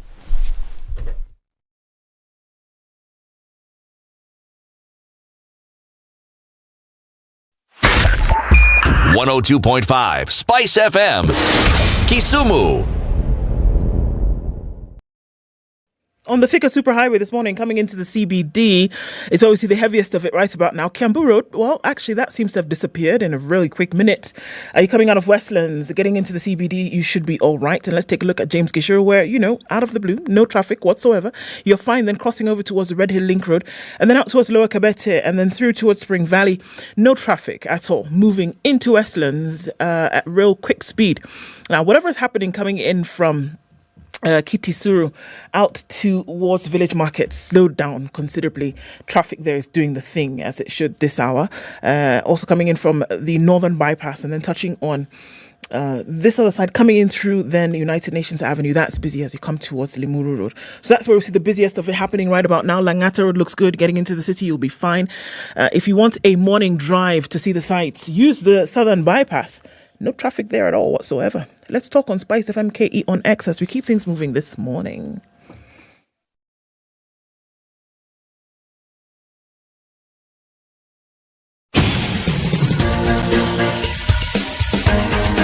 This is The Situation Room, the home of hard-hitting political commentary and penetrating insights about the state of the nation. This is a talk radio experience like no other. The Situation Room, a place for hard truths, debates, and elevated conversations. The Situation Room, witty, political, engaging, deep, controversial. In the room, we have C.T. Muga, researcher, academic, seasoned political observer, a fountain of wisdom in these politically uncertain times. Ndu Oko, Nigerian by birth, Kenyan by choice, communications expert, Pan-Africanist, a truth seeker and believer in people power, and Eric Latif, agent provocateur, the man in the chair, seasoned journalist, news hound, a man who believes in punching up, not down.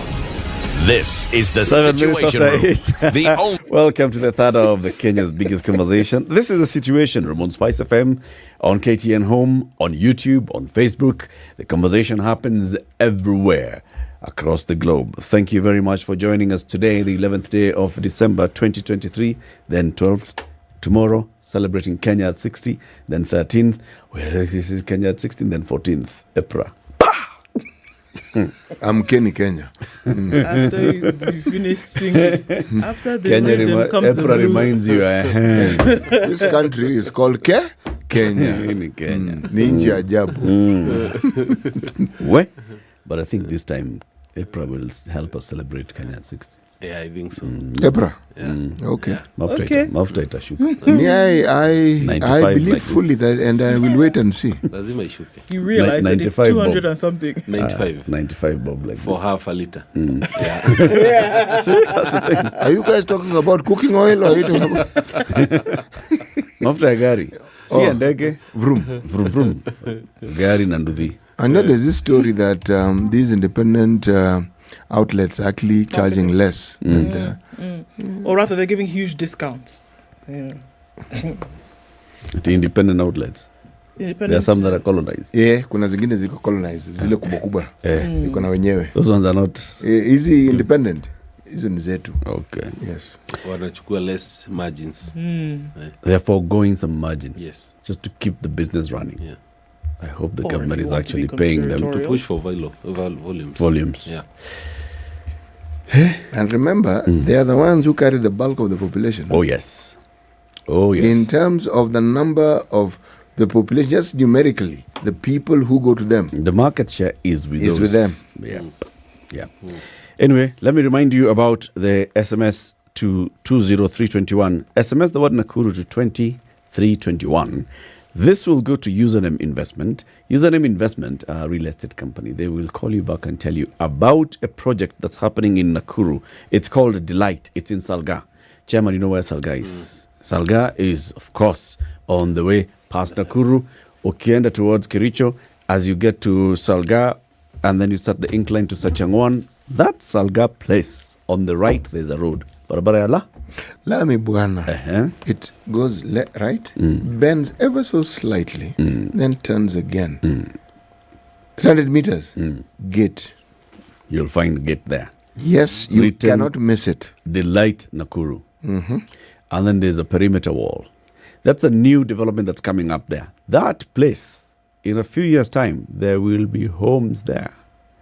You'll be saying, hey, na watu wamejenga nyumba hapa. Just because you listened to us and you just thought, sisi tunachoma mahindi.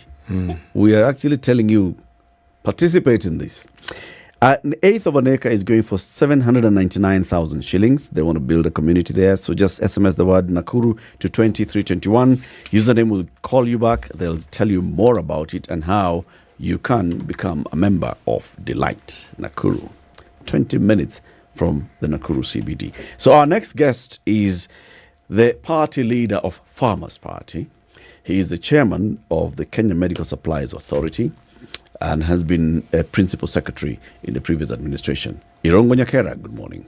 Good morning. Karibu sana to Kenya's biggest conversation again. Yeah. Eh? No, I arrived last night. I was away, so, in school. You are part of those people who were... Okay. Yeah. And I came in, and of course we found you people are in darkness a bit. Yeah. But we are here. Kuna stima kwa ndege lakini hakuna stima kwa airport. Hii ni Kenya. Welcome back home. Asante. That's what you That's found. home. Yeah. That's what it was. Just telling you, welcome home, Irongo. Yes. Yeah. City has the day's proverb. This week's proverbs are from Djibouti. Yes, whose capital city is also known as Djibouti. And it also the place where IGAD is Headquartered. Exactly. Right. It is no shame at all to work for pay. It is no shame at all to work for pay. Chairman, don't be fooled for a second. These two individuals, I'm not letting go of this. Clearly not. I've been telling everybody this is not a proverb. But it is a proverb. Fact. Yeah. See? This guy joined you. You guys called him before you I mean, It's like saying, this is my right hand.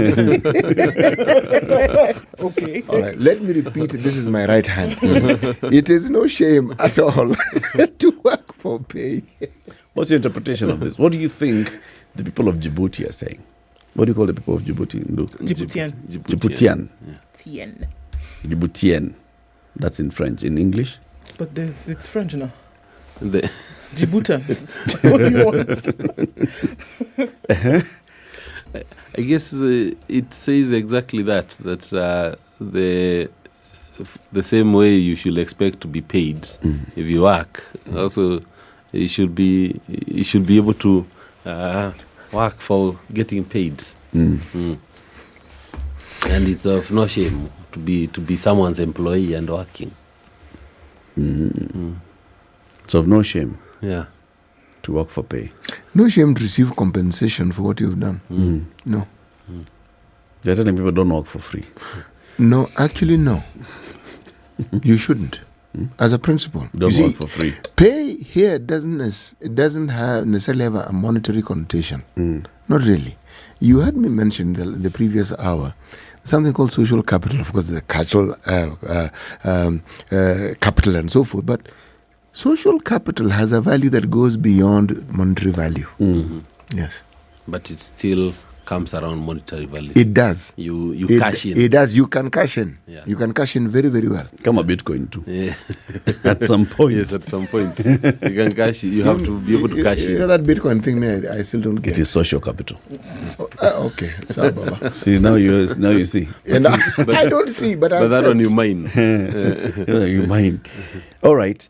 Let me read you a story on page 3 of the Business Daily today. It's on news. The Kenya Ports Authority is rushing against time to remove bottlenecks and increase efficiency at the port of Mombasa in an effort to attract new liners from delays in other regional ports.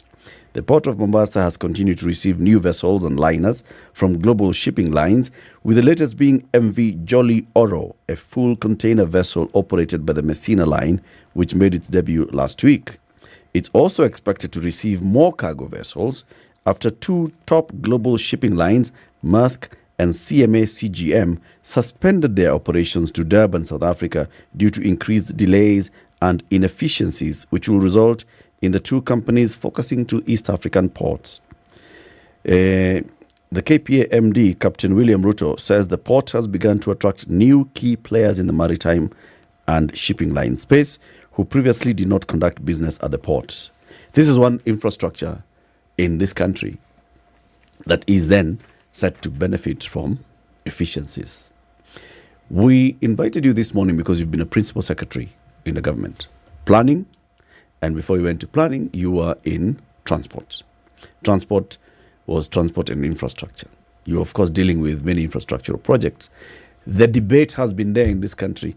Look, these things that we have, are they bringing us money? Is this port making us, is Lamu making us money? Is this thing called LAPSET ever going to come to life? Will it ever be of any benefit to us? We have an SGR. Is it bringing us money? It's running on losses on a daily basis, and so on and so forth. You've even commented yourself on the value of our infrastructure projects. Are they making us money, or are they just gobbling up cash that we don't have? No, thank you. I think the infrastructure has two values or benefits. One is, of course, the one that goes beyond the economic and monetary value. That's why the return, when you're looking at the return on an infrastructure, it's not just a direct that we spent 1 billion and we've collected 1 billion out of it. It's the other benefits from the efficiencies that it brings. So when you look at the port, for example, it's well and good that those new liners are coming to the port. But if you look at, for example, Lamu, LAPSET, we sank over 60 billion in LAPSET, probably more to date, because it was to be an extension of the port of Mombasa, and also it was to be more for transit, also to be used for transit to all the other ports within East Africa, transshipment, because it is a much more deeper and natural port. We did the first 3 berths. I think I was there last year. Had gone to actually earlier this year. I'd gone to the port. It's empty. Yeah, there is absolutely nothing. There was one ship and it was carrying one ship. Yeah, one ship. It was carrying. It had one ship. Condor. Oh. It had one condor. One ship. Meli had one condor. And I think they were about to slaughter it because the guys who were waiting for animals to come had been waiting for like 3 weeks and no animals had come. So I think they were going to slaughter that. So essentially there was nothing. There, but it sank over 60 billion. And when you're talking about Mombasa, you're still seeing them talking about putting more investment into the port of Mombasa. And that's why at some point we need to kind of look at what investments have we put in place and are we getting value for money before we even put in more money. And I think at the same time is the discussion which we were having about the SGR.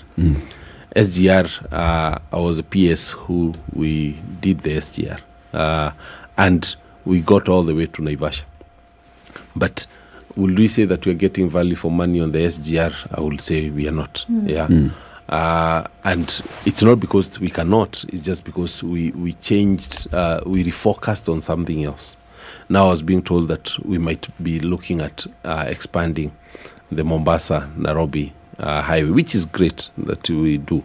However, we don't have that money. Even if someone says it's PPP and whatever, Treasury will still give traffic guarantees. That's contingent liability. We will still charge people to go through there. So it's an additional cost to them even if it's tolled. So, but the SGR itself is underutilized. So what is it that we can do or should do to ensure that it becomes utilized? When you say underutilized, what do you mean? Utilization, when you look at utilization, one was cargo. essentially trains, you make money. The rail makes money more from cargo than passenger.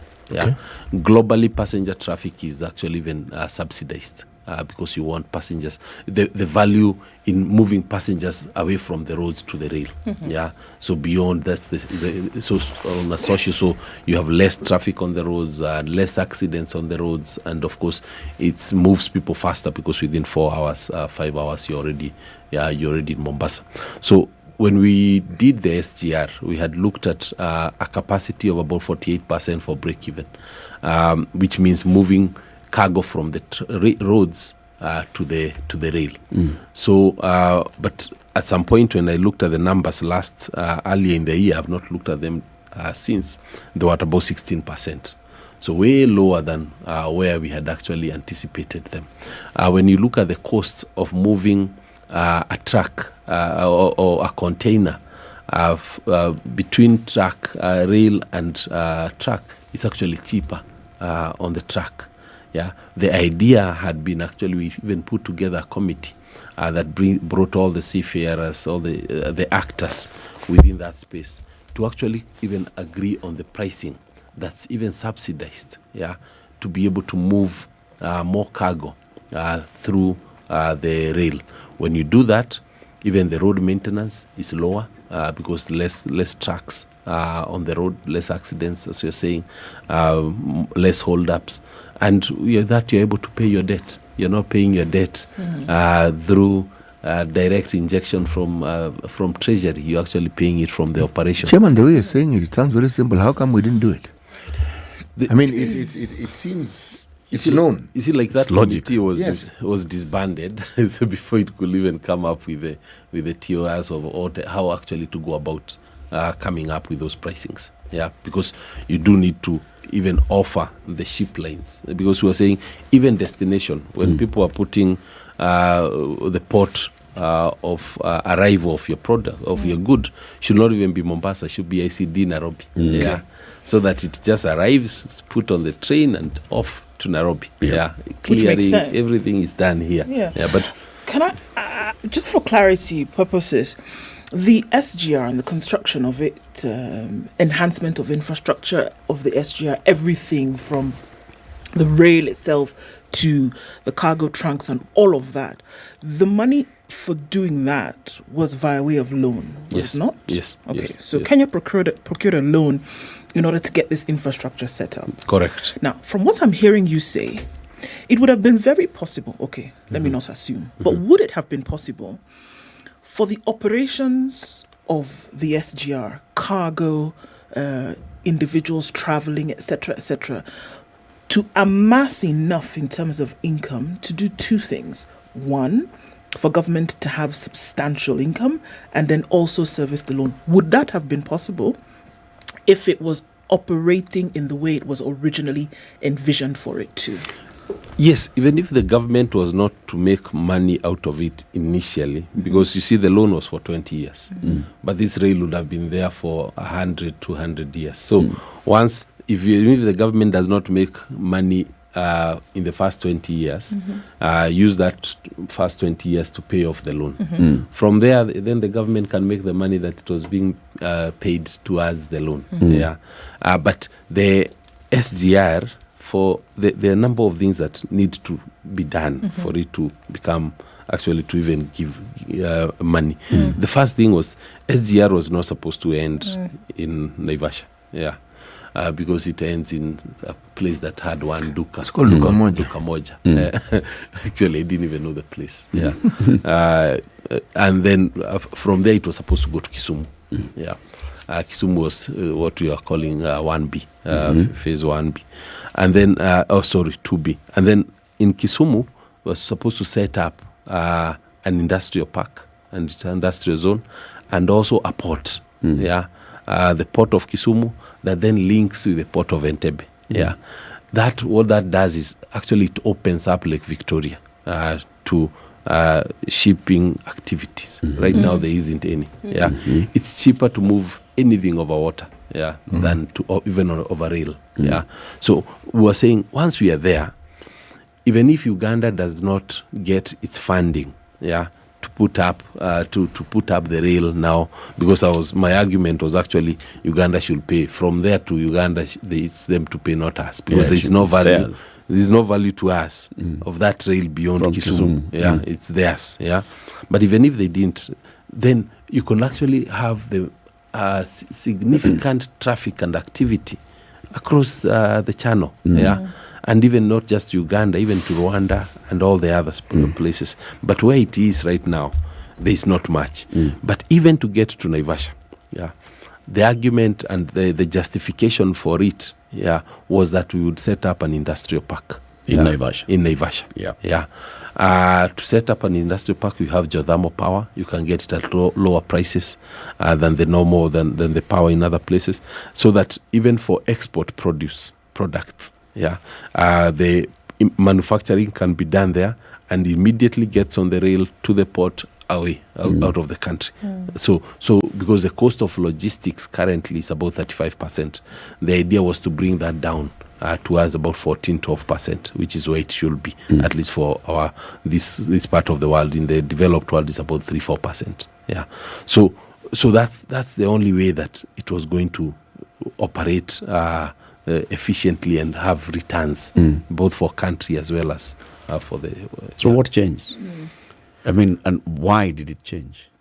I think the first, the industrial park was never done. And I think that was my who was to do the industrial park? Actually, the government. So, in the entire SGR project, SGR was not just the rail. Yes. Right? No. SGR is everything: rail, plus the ICDs, plus the port, plus the industrial park. Yes. And the stations in between. Yes. Okay.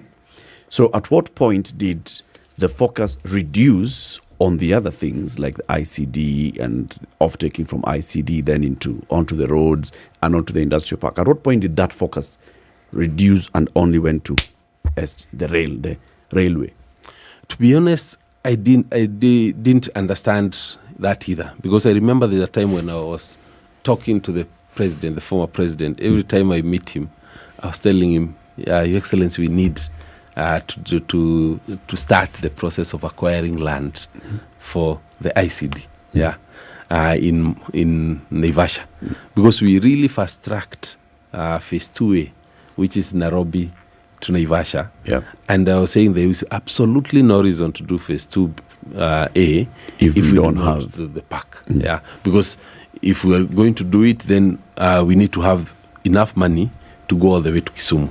But there is no point of actually just doing that till Naivasha, because it's just nobody goes to Naivasha. Let me ask you a very direct question. All right. I was having a conversation with somebody who opined that several things. Number one, there is 2017 and an election coming up. Then there's an expensive railway project which has attracted a lot of political criticism at the point of commencement of the project. Remember, there was, why are we putting money into this thing? We should have just upgraded the old 1 meter gauge and all this and the other. And the planning for the SGR project was to take a bit longer than ending by 2017, so that you have all these things in place. You have the ICD in Nairobi, you have the special economic zone in Naivasha, you have another inland container depot in Naivasha, and all those things. But because of wanting to show politically that, this thing that started, we've actually finished, pressure now moved into, can we finish the rail?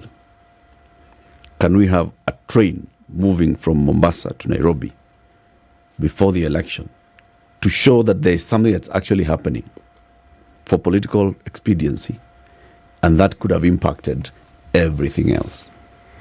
For political expediency, Nairobi to Mombasa makes sense, and of course made sense.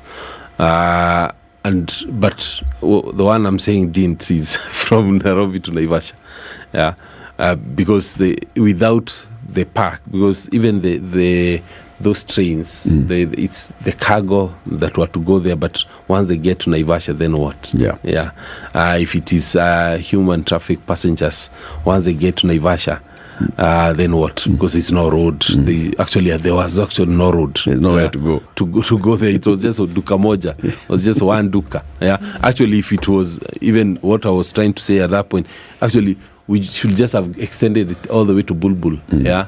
And then push passenger traffic for morning trains to Syokimau, and then people jump on the Nairobi train link. Yeah, that will have had a lot more impact politically, if you were to say it. So I think it to date I've never really understood why we just went all the way to Naivasha, and beyond that we didn't plan for anything further.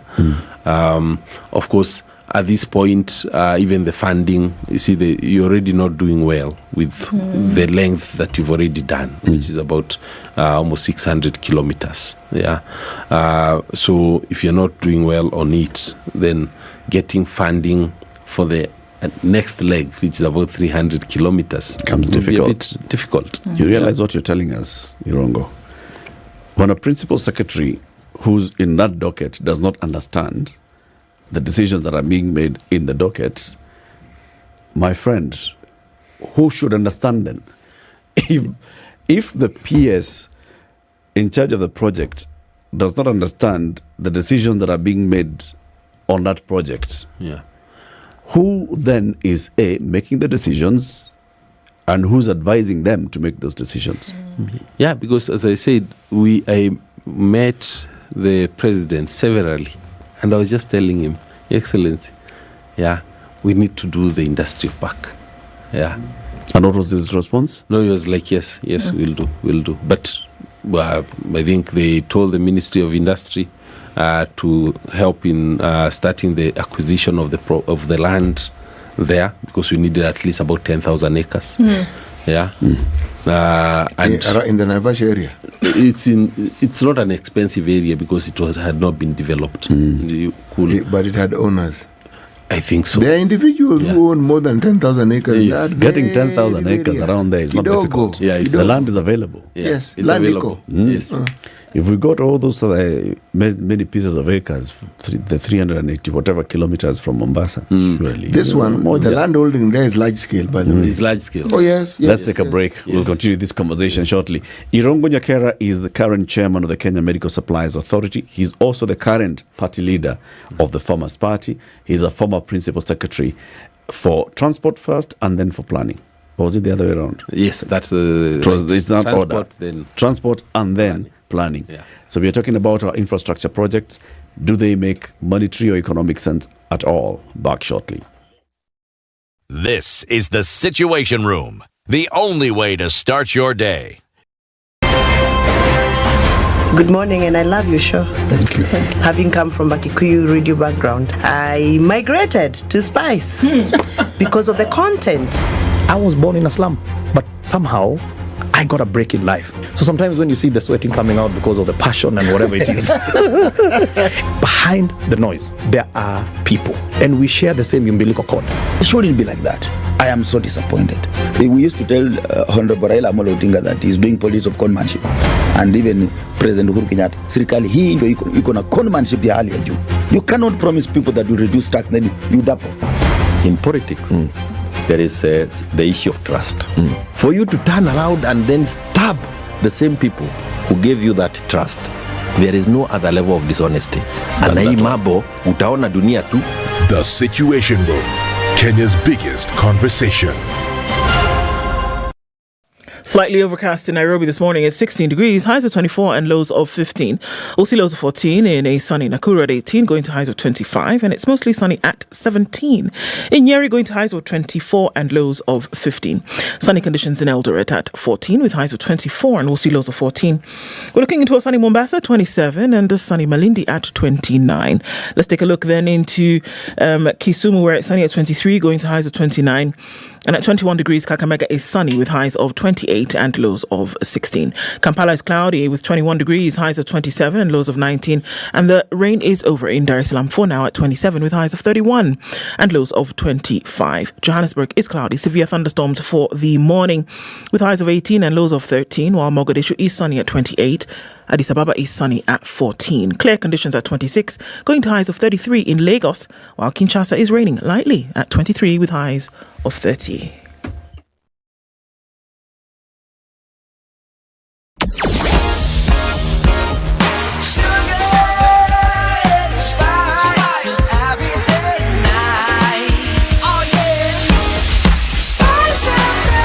Spice up your life. All right, so it's busy still. Kitisuru heavy coming in through towards Muthaiga and then out onto Limuru Road, connecting at all connectables. Very, very heavy traffic. It's looking better on the Thika Superhighway. Stay for just past Survey and out towards the Pangani Underpass, and then now the traffic on Kiambu Road is back. So we're doing a little bit of musical chairs with traffic on Kiambu Road this morning. Let's see what happens as we go closer to 9. Kangunda Road, in and outbound traffic right before you get to Mama Lucy is heavy. Not quite sure what's causing that. Give us a shout if you do. You're coming in from North Airport Road, and that's from Cabanas out towards the roundabout, so rather through towards the junction coming in from Embakasi. There's some traffic there, but actually nothing to hold you back. As you get towards Aerodrome Room, coming in from Langata Road, that's busy. Gong Road, busy as usual, but nothing out of whack. Keeping an eye on things. This morning, again, let us know what's happening in your neck of the woods, and let's talk SpiceFM KE on X. Are you ready? Okay. Spice FM. Mature, intelligent talk every morning. Spice up yourself.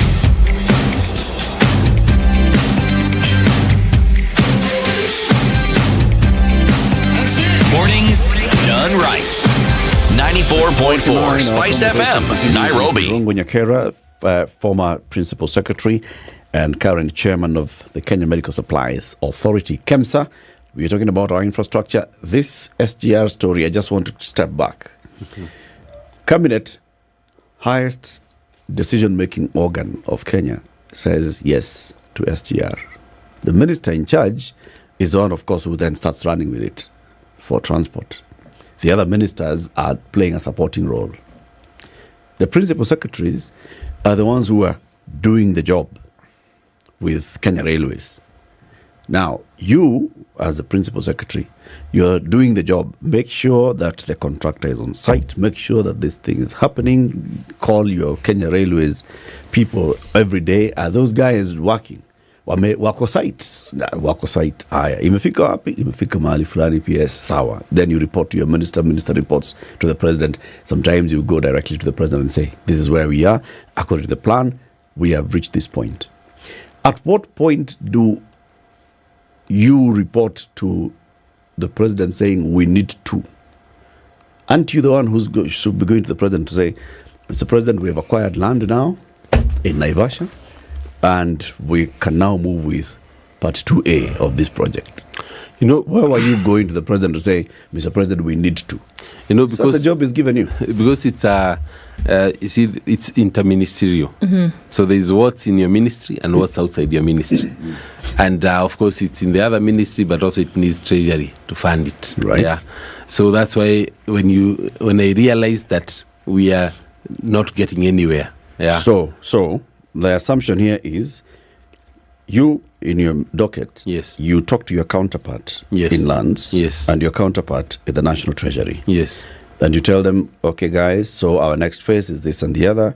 I advise that we start acquiring land, but PS lands with the National Land Commission, and Treasury, please finance the National Land Commission to acquire the land. Yes. You did that. Yes.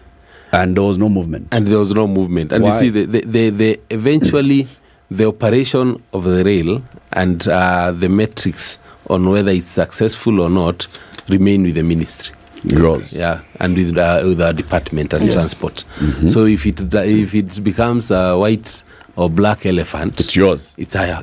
Yes. It's mine. And that's why for me, I was reaching out to the others because I knew there are things that we had agreed. If we do not do the industrial park, if we are not getting to Kisumu, if we are not engaging counties along the channel, along the corridor, for them to set up economic zones and markets and all those other things that we had planned out in the bigger master plan, then really you're not going anywhere. And also, as I was saying, in terms of cargo movement, for us to attain even the 48% we're talking about, part of it will have to engage the big transporters, the guys who have these big trucks and cement contracts and all those, to tell them, yes, you can come, you can buy your wagons, our trains will be pulling up for you. So why weren't your counterparts doing what they were supposed to do? I can't speak for them because probably it wasn't high up in their priority list, but it was in mine. Yeah. Was this not a government project? Yeah, this is the thing. And we're looking at a monolith of a project here, aren't we? It's a monstrosity. Yes. Yeah. That a huge thing like this that takes in all this infrastructure from point A to point B, takes in your stations, takes in, one after another. It's akin to building a 10-bedroom mansion for one person. One person is living in some room in the corner there. Yes. And all these other rooms are not then being used. Yes. Or then you built it and then you have the shell, but then you decide, okay, well, we're not going to put the plumbing in this room and we are not going to tile this other room. Yes. And then when we feel we're not even going to put the furniture in, we've just built this thing to essentially look at this house. Yeah. That's what this looks like. Yeah. And that at some point where you say, we agreed to build this house and everybody needs to put in their little things to make sure that it works. But then somewhere along the line, we decide, okay, well, the architect's plan, we might as well chuck it in the bin. Doesn't really matter. But the unfortunate thing here is that there was a loan that was procured for which Kenya is still paying today. That has an effect on what's happening today with taxes, right? And that there's critical infrastructure that should be used for the operationalization of development in the country that, okay, maybe it's being used a little bit. So then it begs the question that when we look at planning and that there's an agreement interministerial that you talk about and that there's an agreement on how things should actually be done, do we think about the repercussions of inaction? You see? Because here we are, hundreds of millions having been spent. Billions, right? Yeah. A plan, if had been followed, that could single-handedly get Kenya out of a significant amount of underdevelopment. But that we are looking at it. Yeah. You're looking at this shell, this structure, and it's going to do nothing.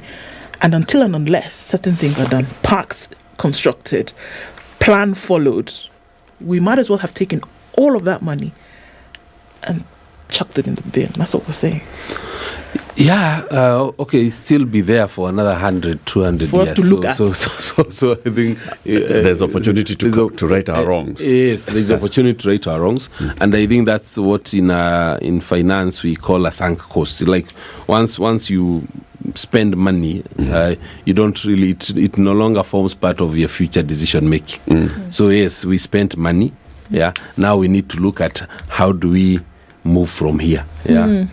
Because that money has been spent, nothing will change. Yeah. The fact that we spent that money, we built that trail. Yeah, it was in our master plan. It still continues to be there. Yeah, there are things that ought to have been done, and that's why when I think of spending more money to put up an expressway, 4-6 lanes for another 300 billion, going to Mombasa, from Mombasa to Nairobi, I would invest that money to complete. If you have that money to complete to Kisumu, yeah, put up the port in Kisumu. The port was about $200 million.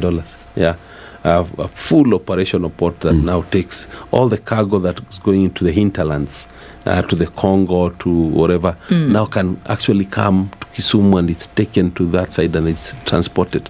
So traffic-wise, you'll actually get bigger traffic and use that money to help countries put up special economic zones along the corridor. Yeah, we have about 6-7 counties there that actually with the move with the current president on special economic zone can put money on that. I would take that money to say that yes, passengers, today you can't get a train to go to Mombasa if you try to buy today because for Christmas it's booked. It's fully booked. Yeah, if there is that demand, why don't you invest more in that? Yeah, because to move people out of the roads instead of spending that 300 plus billion. I think it's just how we just prioritization. Yeah. But then, Nirongo, it sounds like every time we speak to government officials, it sounds very clear to them what ought to be done.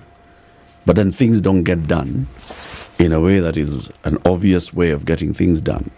Like in this particular case, I just do not understand why a decision has already been taken. We shall take this SGR from the port of Mombasa, take it to Naivasha, take it to Kisumu, and then onwards. We shall go to Naivasha. By the time we get to Naivasha, the importance of Naivasha will be the special economic zone and an inland depot. And for that, we need the land. And it's very clear and obvious to everybody. I don't understand why then this would not happen. Why the people in other departments who are supposed to do this would not do it. Actually, there was never plans for an inland depot in Naivasha. Yeah. It was only Nairobi. It was only Nairobi. Naivasha was just the It was just a special lazy economic way zone. of getting something in Naivasha. Because nothing, these big infrastructure projects like special economic zones, they are very difficult to do. They are not easy. They need people to put their brains to work. Yeah, that's why they never get done. Yeah. Because you don't have brains. They are there. They're just not People put don't to want work. to put those brains to work. Because people want something simple. Because when I saw that we are doing an industrial park or whatever, the ICD in Naiva, I said, what's the difference? We have one in Nairobi. It's not fully utilized. Why put up A second more money there? Yeah, for that, because it doesn't make sense. But it's obvious why the Nairobi one is not utilized. Yeah. How do you get the cargo from the ICD in Nairobi to the other parts? If you've not done the roads from the ICD in Nairobi, who's going to come to it? But you see, that the idea was still should be that the trucks will give you the last mile. Yes. Yeah.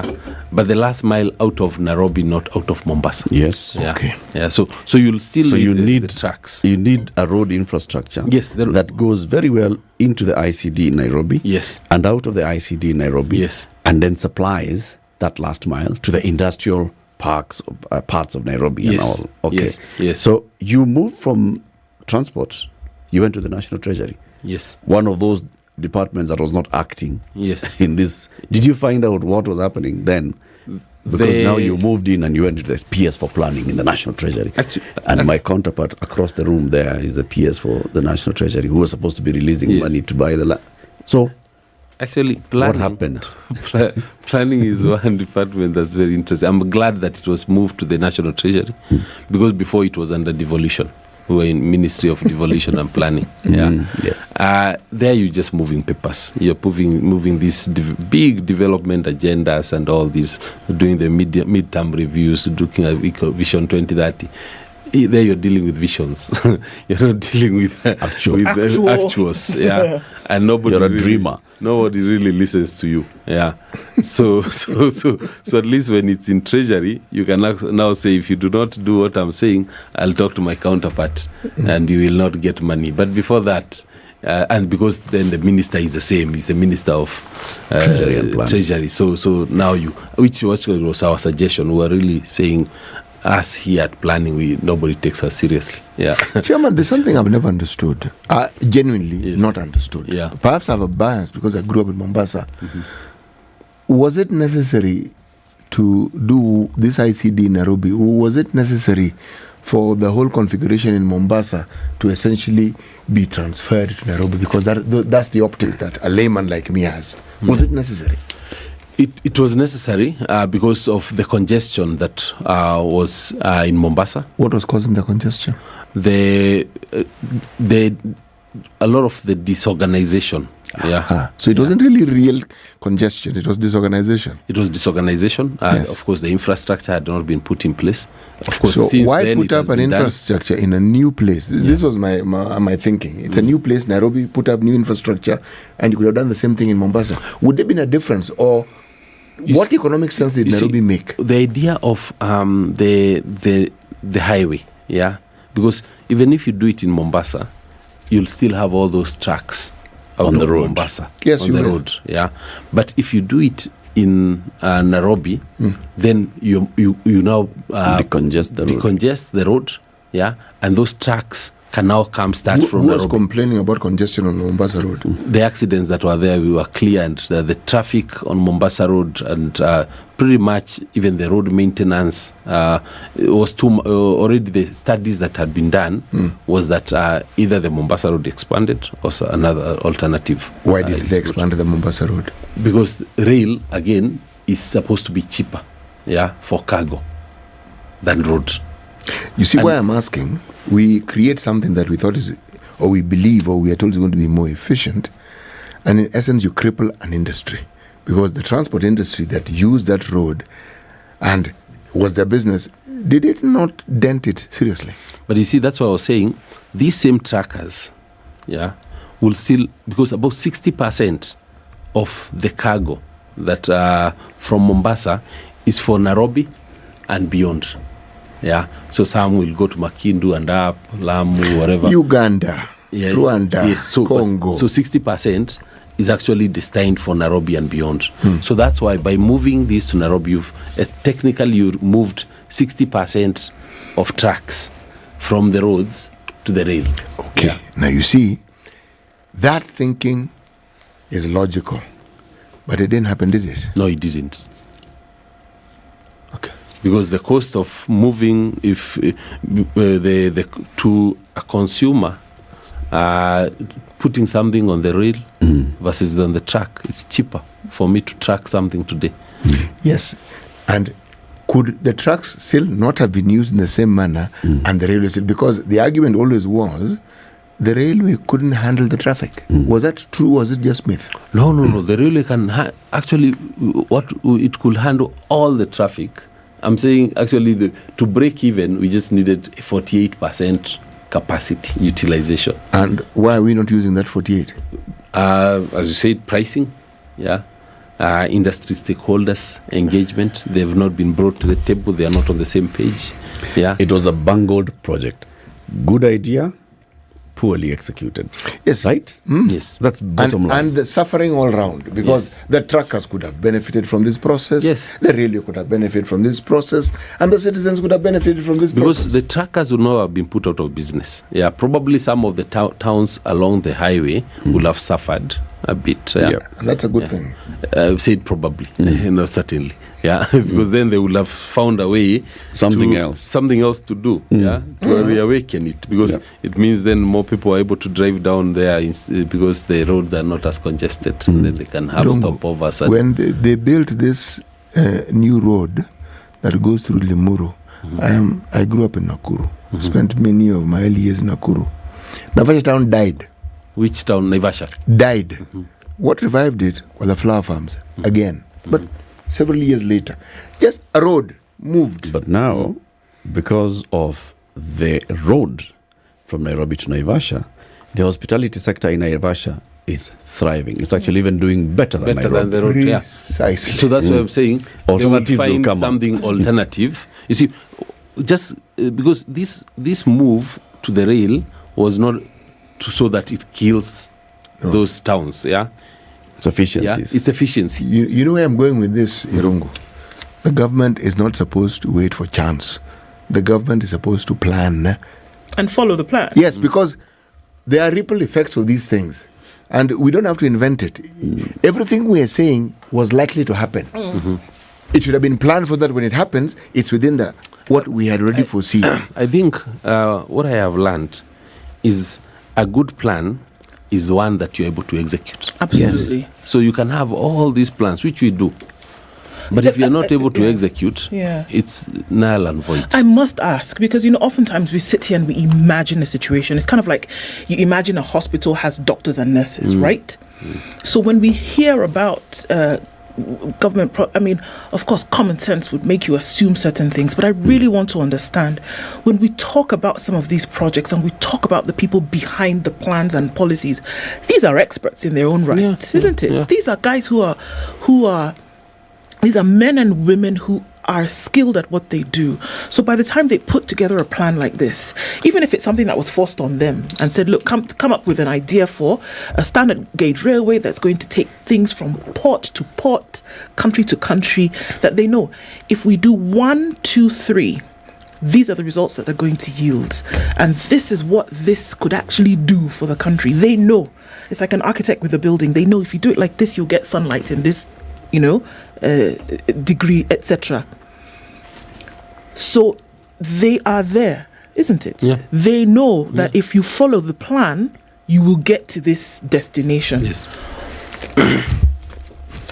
Why don't we listen to them and essentially do what they say? We listen, but their voice only goes so far. Yeah. There is a point where decision making has nothing to do with those plans and ideas. It's political. It's political and probably interests too. Yeah. And that's why we are looking at these infrastructures that are just sitting there. If I had the 300 billion today, beyond what I was talking about extending, it would be the lapset. Yeah. Look at Ethiopia. Ethiopia had committed to our lapset. You remember when the former president Kenyatta, the Moi Kibaki, hosted all those presidents, in Lamu. They committed to be part of the lapset, but we moved so slowly, They bought a port in Somalia, so they needed us less. I remember asking the then CEO of the lapset. I asked him, because I was in planning, I told him, I've seen Ethiopia has bought the port of Somalia. What does that mean for us?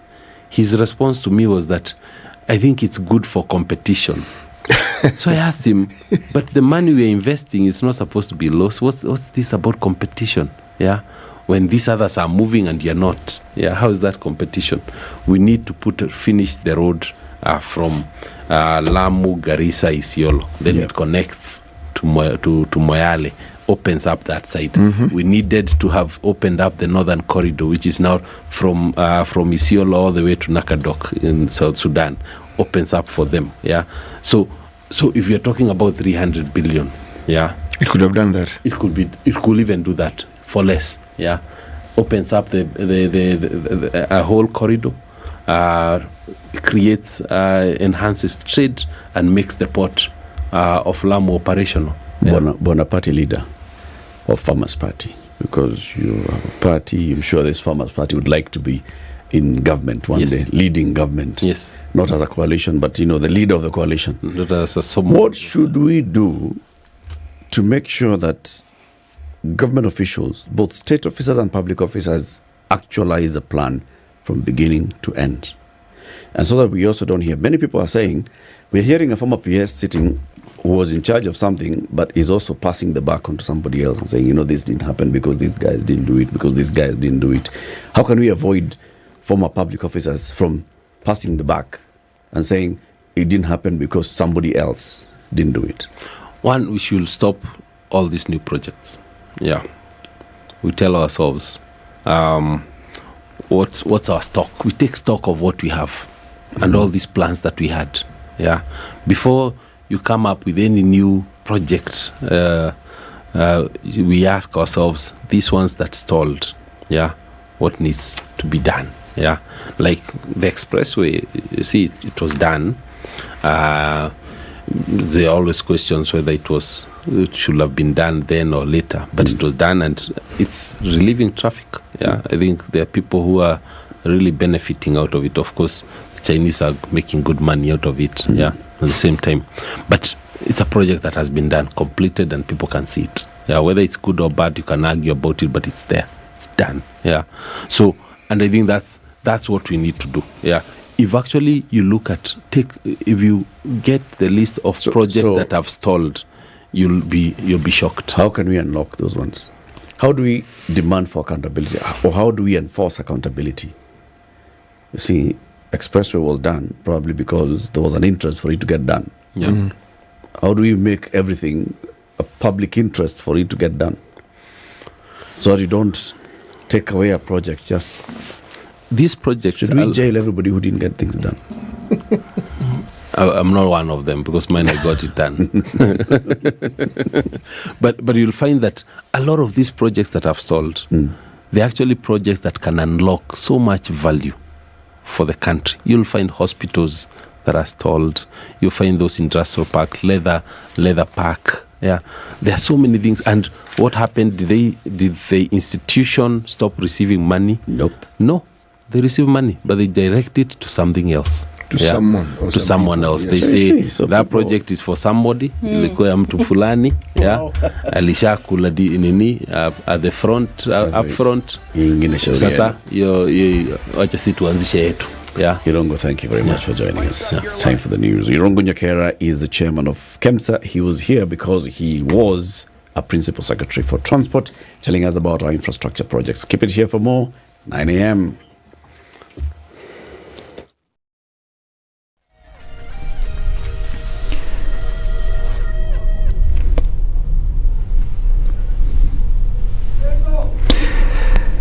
Good morning, this is Newswire. I'm Dennis Aseto. President William Ruto has defended his decision to seek employment opportunities for the youth abroad, saying these will reduce unemployment. While hitting out at Azimio la Umoja One Kenya leader Raila Odinga, who had slumped his foreign trips, President Ruto stated that the move will further increase diaspora remittances into the country. He stated that these will further improve Kenya's economy, which he pointed out is currently stabilizing.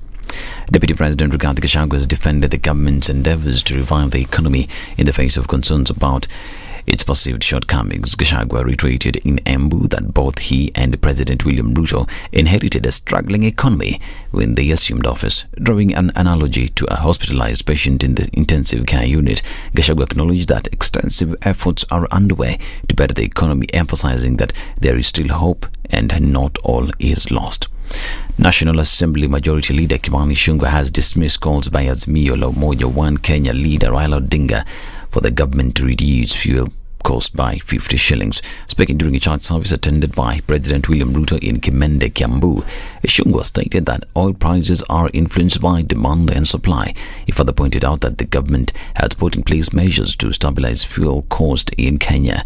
In the one-month review shared by EPRA as of November 15th, the price of super petrol remained unchanged at 217 shillings and 36 cents per litre in Nairobi, while diesel and kerosene dropped by 2 shillings.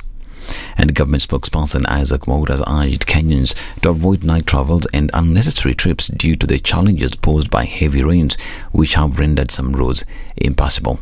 Speaking during a press conference, Mwaura stated that weather forecasts indicate the persistence of heavy rains across different regions, heightening the risk of flash floods and reduced visibility on the roads. He also advised Kenyans to stay updated on weather conditions to ensure a safe journey, and that those who want to travel to suspend their travel plans during this period unless necessary.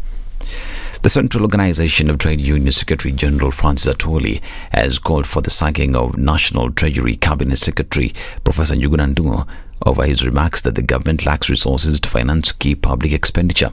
Speaking in Kisumu, Atwoli castigated the CS for what he termed as instilling fear in Kenyans, saying that part of his job is to find ways to raise revenue to support the government.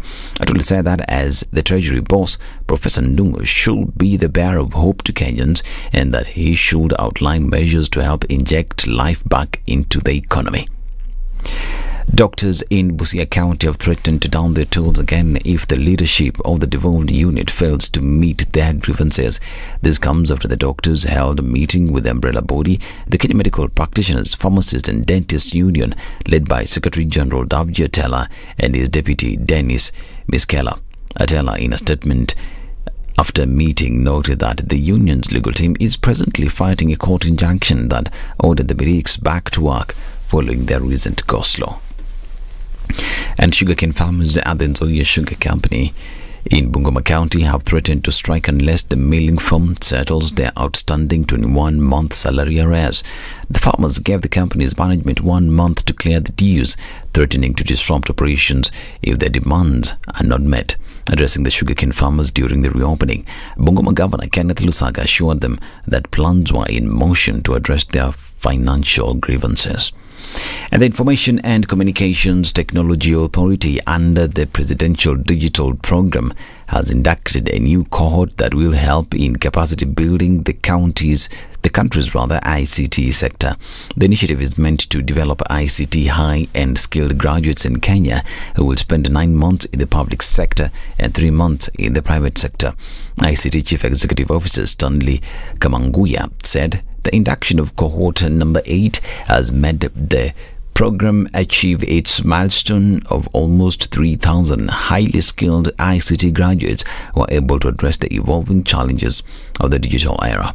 He further said the authority is seeking to enhance ICT skills development that is in line with the provisions of the National Digital Master Plan. This is Newswire. Dennis Aseto. Good morning.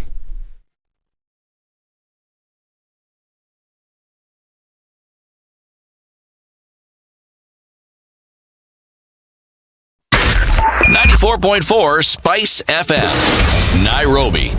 Okay, it's a few minutes after 9 o'clock. What are we looking at? Traffic still iffy on Gong Road, but nothing too crazy. Also coming in from the Thika Superhighway, it's reduced significantly going towards the Pangani Underpass, and then it's going to touch a little bit here and there on Wangari Maathai, and then going towards Murang'a Road.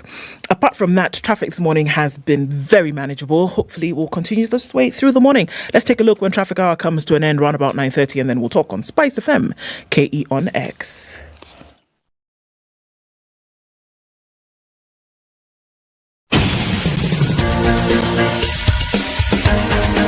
This is the Situation Room, the home of hard-hitting political commentary and penetrating insights about the state of the nation. This is a talk radio experience like no other. The Situation Room, a place for hard truths, debates, and elevated conversations. The Situation Room, witty, political, engaging, deep, controversial. In the room, we have C.T. Muga, researcher, academic, seasoned political observer, a fountain of wisdom in these politically uncertain times. Ndu Oko, Nigerian by birth, Kenyan by choice, communications expert, Pan-Africanist, a truth seeker and believer in people power, and Eric Latin, agent provocateur, the man in the chair, seasoned journalist, news hound, a man who believes in punching up, not down.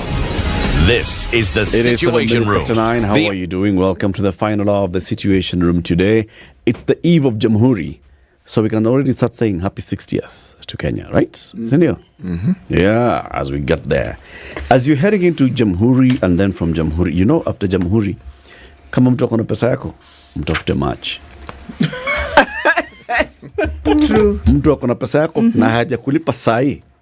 Oh, you know, we are out of the office. Oh, you know, we've closed. Oh, we are resuming the second week of January. Oh, now with January, we had a budget. Story. Oh, March. Imagine. Hivo too. Yes. But if you have some money and you can spare some 799,000 shillings, please don't just go and take it due and into this. Weka kwa udongo. Kafuroti. Oh. Land banking. I was going to say. Wondering what udongo is. Yeah, not odongo. Mud. Udongo. 799,000 shillings gives you an eighth of an acre at Delight in Nakuru. This is in Salga. Salga, you know Salga, Mheshimiwa Beatrice Alachi. Yes, I do. Salga on the right as you're heading up before you start climbing towards Sachangwan City. I would describe on the right. You go like this, you go like this. On the right.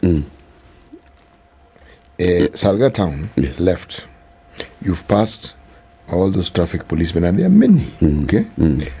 Then there's just a small turn to your left, just as you're about to take it and start climbing that hill, that Shakan place you just mentioned. Okay? Sachangwan. That one. On your right, there is a tarmac road. Again, it weaves ever so slightly to the right and then to the left. Then there's a gate in front of you, 300 meters away. That gate. It's flat land. Before you start the incline, still flat land. Very flat. Fertile, beautiful, green.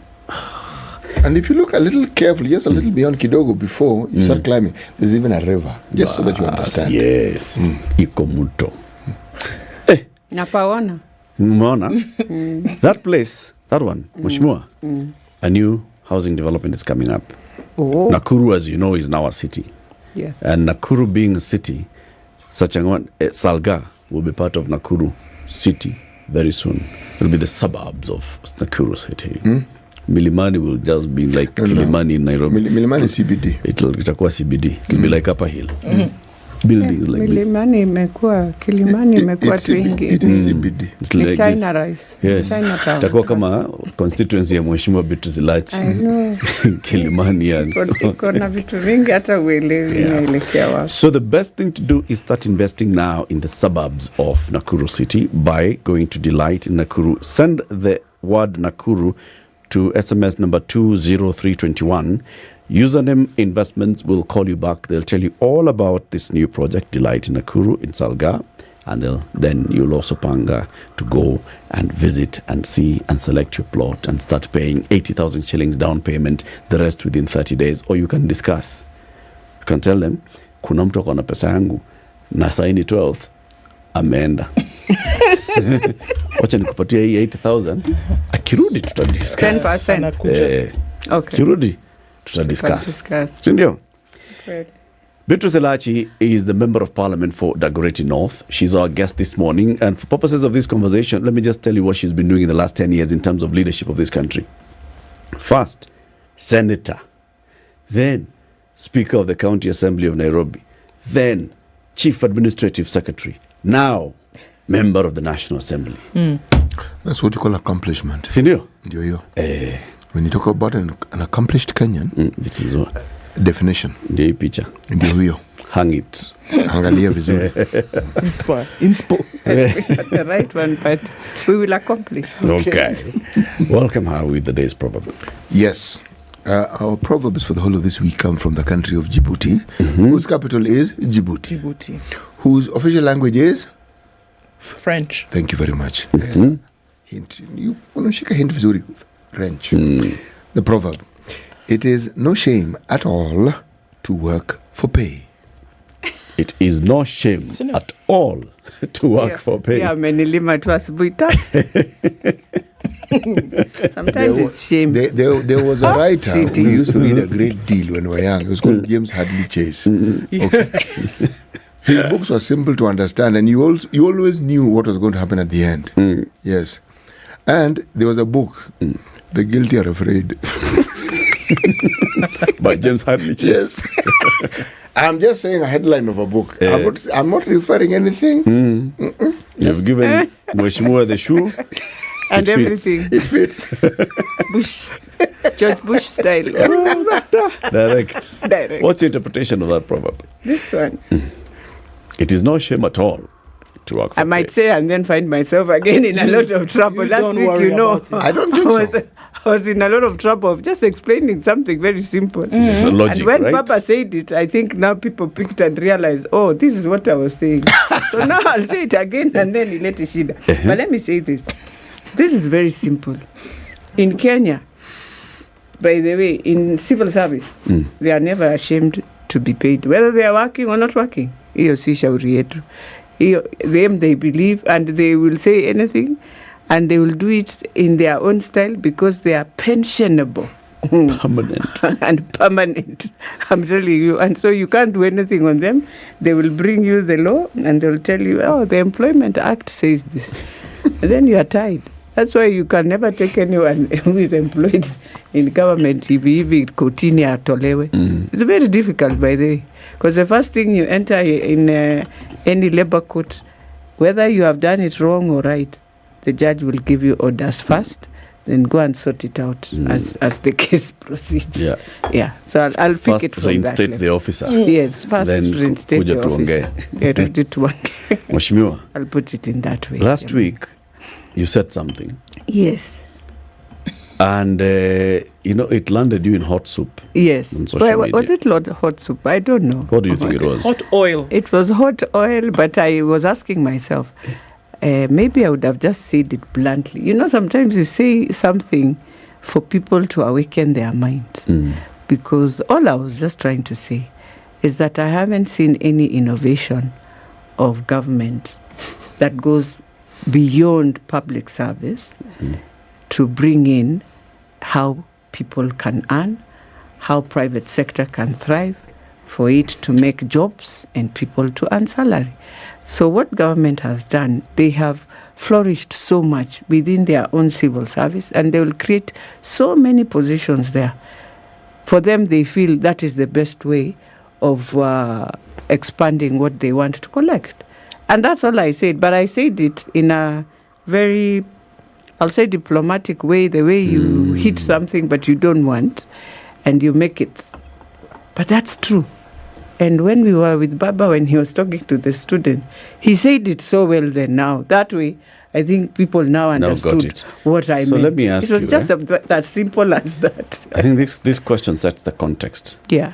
Do you support the establishment of office of a chief administrative secretary? You see, one thing I have said as a yes or no? Of course, yes, I was one. Okay. It was established during Uhuru's time. And the biggest mistake they ever did was to try and now take it to another context.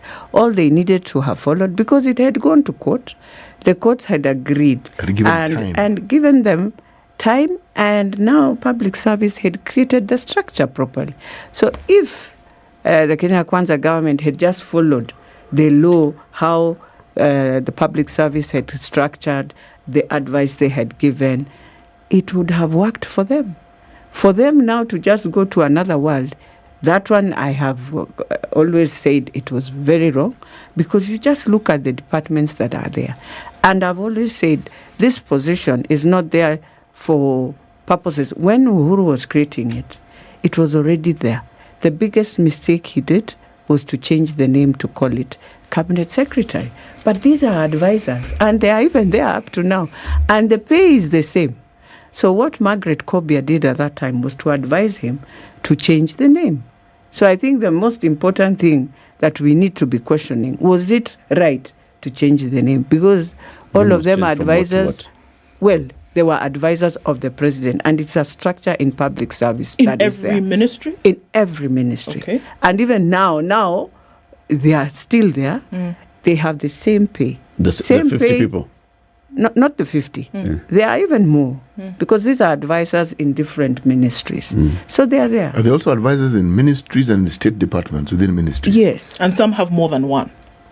Exactly. Okay. Yes. So what we should be questioning was what I saw also, where one person, which is something I really, when I was in public service as the CAS administration, I think we did a very good report when I was leaving. And I said there are few things in public service that needs to work better. Number one, you can't have someone having 5 appointees, like the super chair of the last administration. You can't have things like that when you're saying you're looking for employment. Then the biggest mistake we did, we sort of closed completely employment for 15 years. So you find that we have very many young people who have not entrenched themselves in public service. We have so many positions, but we also have those who are about to come to retire. And for me, I know within this year, we have so many of them. One department I remember, which is the HR of public service, at least 38 to 40 must be going now to retirement. Okay. One of the things you did say last week was that you looked at the contribution of taxes that these individuals would pay towards the economy that would then essentially justify the position. Well, that's why I said sometimes Kenyans, City, when you used to teach us those days, there was something you taught us, that you don't just say things. You can put it in a proverb. And I've just said it now properly. That's all I meant. I didn't mean exactly what now you are saying. I meant very well, and I want to repeat. And let me not repeat. Look for how Baba said it, because that's all I said. Sure, but what did Baba say? What did he say? Baba said it very clear. What did he say? That in this government, nobody thinks how to create a job. Everything they think is that in civil service is where jobs are, and that is where they will collect tax. That is exactly. I don't know what I was supposed. That's why I'm saying sometimes when you're saying these things, you can use any proverb. The same way you have given me this proverb. There's no shame to work for pay. But I don't need to really get myself into a lot of oil for them to understand.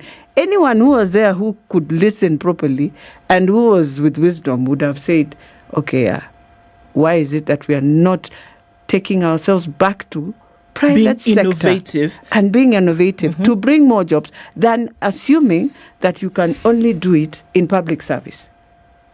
And that whatever you collect, it's like today, whatever you give in public service, it is for you to take again. So it's like you're just handing it over, and then first of all, Kenyans hand over, then on 30th, you will hand over and then take. Okay, so this is, I think, also then to the very explanation that you're giving now.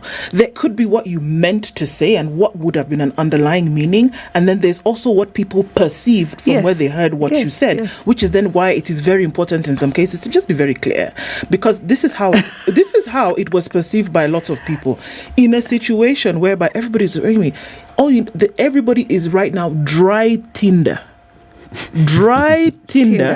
for anything. Strike a match, it will light at this moment because of the economy. Yes. So when Beatrice Elachi says, well, CAS, you institute them, they could also contribute to the taxes that are very much needed to pay certain things. That is what they are going to say. Oh, really?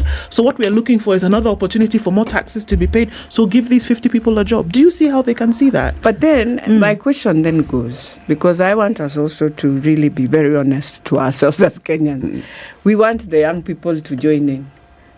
To where? These same CSs who've already been named? Not CSs. To get job opportunities. In that list, man. Well, it's up to now. Be rich calling them young. And I think is it over in the court? The Court of Appeal was supposed to bring in a judgment. For me, I am saying we must employ young people. Where? Oh, in public service. Okay. There's a lot of chances there. A lot. If it is indeed we want to employ, young people should be joining in now. The ones we left when they were interns should be entrenched in now as they move in. The only challenge we face is that outside here, you will never see the numbers.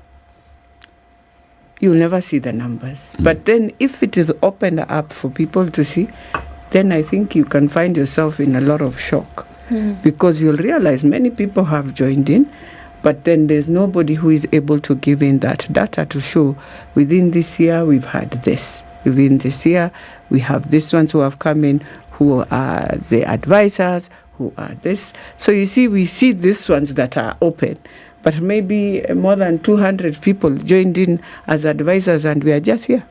But even more importantly, if you look at this gap you're talking about, that there was a 15-year hiatus. Yes. A period within which we were not employing. Yeah.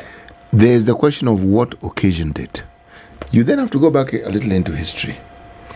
In my mind, the first structural adjustment program that we had when people took that golden handshake, yes, a lot of middle-level management people who are just around 40, they had not even hit 50, left. Yes. There was a gap. Yeah. A fairly sizable gap. Mm-hmm. And then Kibaki came in. Remember, the age of retirement was pushed up. Yep. Okay? Now, if you have these two forces now combining, you then have this gap, and these fellows who are very young then needing to bridge this gap. Now, so are we arguing then that 15 years will do the trick? In 15 years, they will have matured enough to be able to take over some of these bigger senior roles. leadership. But that yearly intake where people were employed into the civil service on a yearly basis, when you stop it, what else did they mean? What did it mean? Because yes, if people left, people moved up. Yeah. And if they moved up, to understand it, you need to look at the military. That attrition is clear in the military, and they recruit regularly, and you can see them recruiting regularly. Yeah. Okay, which means they are replacing people. Yes. In education and in teaching, there's always this debate. Are we employing more teachers or are we replacing the ones who have retired? Okay? It's an ongoing debate. I am not certain which is which. But the point I'm making is, that's also a place where we've hidden a lot of, I'll call it distortion of... I think you've got to the heart of the matter. I am saying these waters are deliberately being made murky. You don't really know what is actually happening in terms of who gets employed, who has actually left, who has done what. So the numbers are vague. That is my opinion. But also, what I learned in the 1 year that I just stayed in public service is that we have decided to make everything very vague for people not to earn. Because even in teaching, if we were kind enough as a country, every year, if we can do a ceremony and say we are celebrating our teachers who are now leaving, you'll realize how the numbers can be. They can be very huge numbers. And then from there, you will know you have now released this year, and these are the ones coming in this year. So that employment becomes sort of very clear, and therefore you don't find someone with a TSC number who finished his college or her college in the year, let's say 2005, and to date has never had employment. And they're there. And they are there. And then you find someone who just finished in 2015, 2014, or even up to 2020. And they're employed. They have been employed. So that is where we are also, even now, what TSC should be doing to us is, first of all, you go back to those who are older enough so that you push them in, and they have very few years to also go to retirement. It's the same way in public service. In public service, we say we have roughly 900 civil servants. So in this 900, if in 15 years you did not employ, it means there are very many who are about to now go out. Who have been retiring more than every year. even 20,000 people. So is it possible to see young people, 20,000, just entrenching employed. themselves in this job? As I hear you, and that makes sense. That makes sense in terms of looking back at our public service and asking ourselves whether public service is adequately resourced with human resource that can provide the services. And if our public service then is short-staffed, we need to quickly look at how we are employing people. Yeah. But I don't see how that can be a justification for supporting the creation of the position of Chief Administrative Secretary or advisor to the President. How does that address the shortfall in our public service? You see, Eric, all of them will become public servants.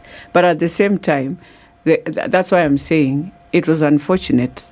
At that time, we didn't do public participation for the name Chief Cabinet Secretary, because that is when Kenyans would have gotten awareness of saying, this position, we have people who are already in public service. In fact, we only talk about Chief Administrative Secretary. Yet we had public principal administrative secretaries during Uhuru's time, and they are still there.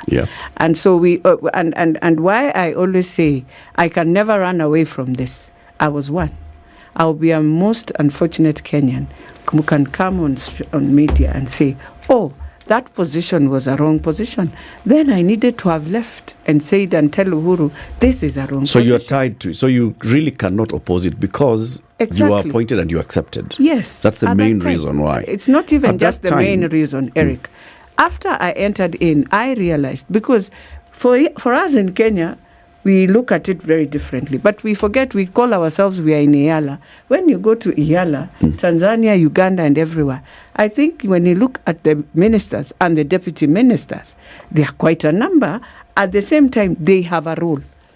And for me, I keep on saying, in this constitution of ours, one of the things that we did not envisage is that when you give a CS his docket, for example, you are the minister, let's say transport. Yes.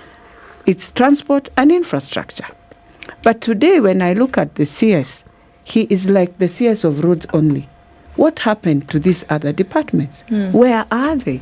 Who is following up with them? So it's like when you look the one of trade, he concentrates only on this trade. But where is industrialization? Where are these other things that were supposed to be brought in? And for me, when I entered and when Kobia gave us the rules, we realized, yes, my role was very clear. I have to deal with public service, Huduma services, and the government school. Now, she has her own role, and we had CS Shebesh doing her role on women, affirmative action, and gender. Then we had Chebi from Marquette, who managed now what Moses Kuria is doing. So you realize how huge this ministry is. And so if you don't have people who are bringing everything to the CS and saying, this department, this is how we are moving, and then the accounting officers were too. So they'll come in and say, yes, we have resources for this and this. You find that in the government school, we train like the whole of sub-Saharan Africa. All of them, all their civil servants come to Nairobi or we do Zoom with them, and we have lecturers at KIE who are supposed to be training them. And in the end, you must account to their governments to say, yes, we have trained this. Sounds like administrative, Mheshimiwa. Yeah. And yet, under the cabinet secretary, there's a principal secretary who's the chief accounting officer Exactly. and who's in charge of running that state department. Now, and there's a principal administrative secretary who's also now the administrator of that state department. Why do we need this political position called CAS? I won't call it political. I'll repeat, whoever takes it, you must go and think like a technocrat. If you are going there to think politically, then you will lose completely.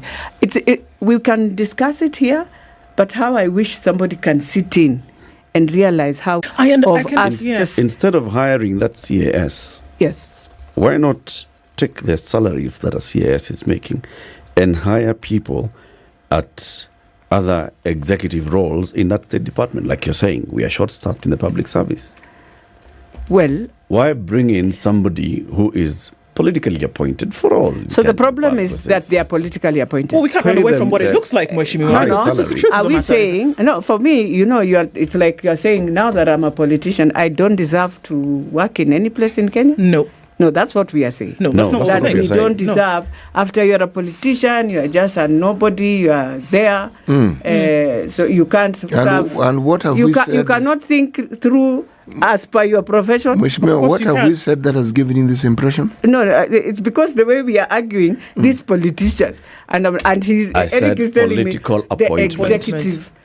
Why can't we employ this political appointment? Yes. Is it more valuable? Now, this political appointment, we are the ones who have decided to make our country very political. Very political. By the way, I like when we say it. When we are here, it sounds okay. But then go in the ground and see how Kenyans feel sometimes very disgruntled, and they'll wonder, why didn't you take our person? Because it is something that we must create. It has to start from the citizens themselves. So are we using the positions? Are we using their positions to pacify? This is a thing. And that's the question, that what it looks like in terms of optics. Are we using the positions, essentially, to pacify a community? Are we using the positions to pacify somebody? Because optics are important, again, who may not have gotten to a position that they were looking for, or maybe were loyal at one point or another, and say, well, okay, this is a good landing for you, and you can use that. Because if what you're saying is that people are upset because their person was not put in, are we then saying, well, I'm just saying, is a panacea for that? This is how citizens take politics. Yeah. They look at this person, and they feel, this is a person I'm following through. And so anything they would want, they would really want to see their person. And it's not us. It is how we have this culture of our politics in Kenya. A very sad culture, but that's how we are. And we feel it. The same way even us, if indeed we want to be, if we feel, and it is, by the way, it is up to now the president and because it was started when I was in this administration, I'll say it very clear. At that time, how I wish we would have fought this thing and just cleared it. But you see, when you leave it and it sets a precedence, that's why you find ourselves in the same. I mean, the people who took would say they are the same. If we come now here and say we want to now start bashing it because we are out, then I think I will not be right in myself. True to yourself. Yes, but I find it puzzling. Puzzling in this way. One, we wanted a government that represents everyone. And when the new 2010 constitution came up, it did that. It created counties. So you have money in your backyard, literally. And the person managing it is someone from your backyard who speaks the language you speak. In fact, many of the people who work there are probably relatives of yours or in-laws. They're people you know. We look at the county system, we see where it is. When it comes to, let's go to the BBI and what they had proposed, a really top-heavy executive. I personally have no problem with that whatsoever. You know why? The thinking that formulated that represents the thinking of the Monanchi. The feeling that we want our person in a position of authority. There's evidence that shows that your person being there may not help you very much. Yeah. But that doesn't seem to move the needle even 1 inch. People still want their person. They want to feel that there's somebody whom they can relate to from their community, from their tribe, who has a sizable sounding job. Now, whether this makes for political stability in the country is a subject of debate, if you ask me. But if I were to look at just the optics, it does. People feel, we're represented. But the problem then arises when you have all the interests that should be going to the wananchi being divvied up within this large group of people at the top, because that's the other optics. Then it doesn't look so good. And then people don't feel that this representation. So, essentially, it's like a system where those in political might and power keep rewarding themselves in the name of the wananchi. And the mwananchi's position keeps getting more and more untenable. Now, when we point fingers at politicians, everything I've just described is the politicians who create it. Yeah. And ostensibly it's on our behalf. It would really be on our behalf if it benefited us. But beyond the optics and the psychological feel-good factor that our person is there isn't really much to show for it, is there? And that's why I don't know how given what you do or what you did as a CAS, I would like to point to a direct benefit where I can say, you talked about divvying up the divisions and saying you're in charge of this and this. Okay. You are supposed to go to Mwananchi and create that awareness for them to just understand the different ways of what is happening in agriculture. How do you ensure you can entice young people to, you can do it. Even now, let's say, for example, the Ministry of East Africa Regional, which is now with Malonza, for example. And you tell yourself you have the opportunity to go down to young people, talk to them, and deal with disaster and emergencies that are happening. Definitely you'll have a good program for young people. Those who want to even join in agriculture, the lands that are there just not being done with anything and they are within that ministry, you can use them and just call in young people to do anything they want, but it will be something that can help within that region. And where we know, for example, Shell, to bring in some very good stops where people can stop when they are on their way and all these traffics that we normally have during festive season, and they can use that. And these young people can assist. Either you have stopped somewhere or whatever. Just anything that you think can be productivity. While NTSA are doing their thing on the road of high speed, the ministry is doing something. You have young people. Their work is just to make sure if there's any accident, anything, they will help in. And if there's a person with a challenge with his motorcade, they will help in. It depends. How is that a CAS's job? No, I'm just saying it depends. Oh, yeah. Because let me tell you, if you leave it to the CS himself. Not the CS. There's a PS, there are directors. No, the PS. There are people in the public service who work in the Ministry of Transport. Eric, and I want to repeat, we have had them for many years, isn't it? So why are we complaining after 60 years? Why? We've had them. Who? The PSS. Ministers. All these and people. PSS. Oh, you're saying this individual who now directors. became a CAS? No. That I'm position, just saying those positions have been there. And in these positions, you can assist each other. Everyone comes in with a different way of innovating, isn't it? And I've said, remember, by the time we were changing our constitution, how many ministers did we have? We had many. Exactly. Assistant ministers were half parliament. Then we come in, we reduce them to 22, isn't it? Yes. And at that time, we say we want to try the structure. Wait, no assistant minister. We want to try the structure. But I have said, after we've tried the structure and we realized one CS is running so many departments. Yes, you have a PS, but also the PS is the accounting officer from up to down. So when you come into the work that you are supposed to be also the accounting officer, so how are we going to audit you? Because you are there as a person who will be there to be audited, your ministry to be audited. You are now the one to say, in this we did this. So if you come into for implementation again, then again you'll go back and start auditing. Honestly, I think because of that is why the PS for division of that is the accounting officer and accounting officer of not the whole ministry. State Department. This State Department. Okay. And all I'm saying, have somebody implementing in that State Department. And that's the CAS. Well, yes, or whatever name. We removed the CSS, they remain as advisors the way they were. It didn't have politics, it didn't have anything, and they were there. And with every administration, was this individual's position appointed? Yes, through public service. Right. That is why the courts who became CAS. Yes, that is why the courts told them it has to go back through public service and do it the right way, the way it was done. Even during Kibaki's time, they were there.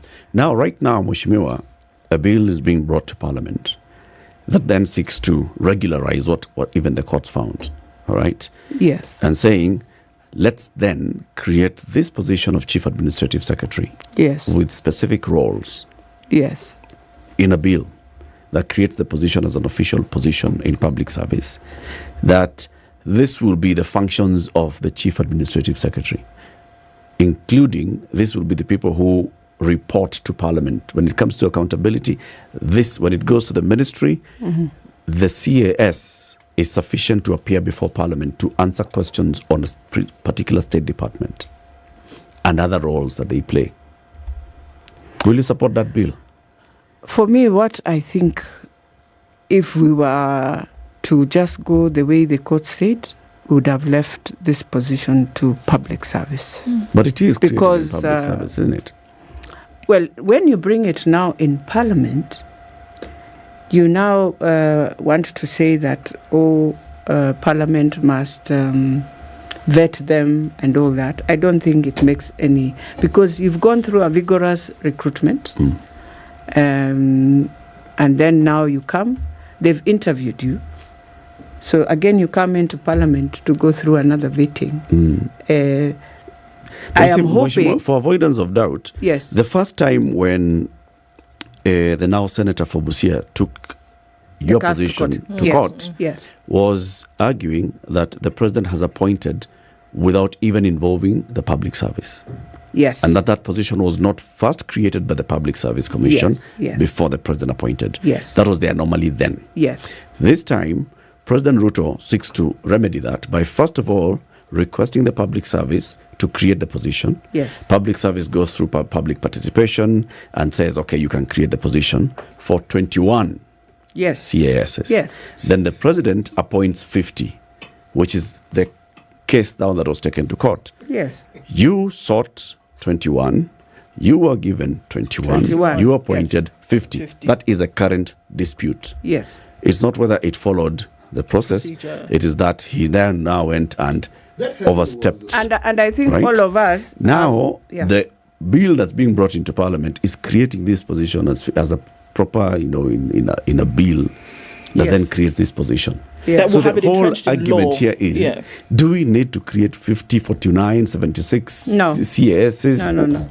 We will have to create exactly what the courts said, because that is what is necessary.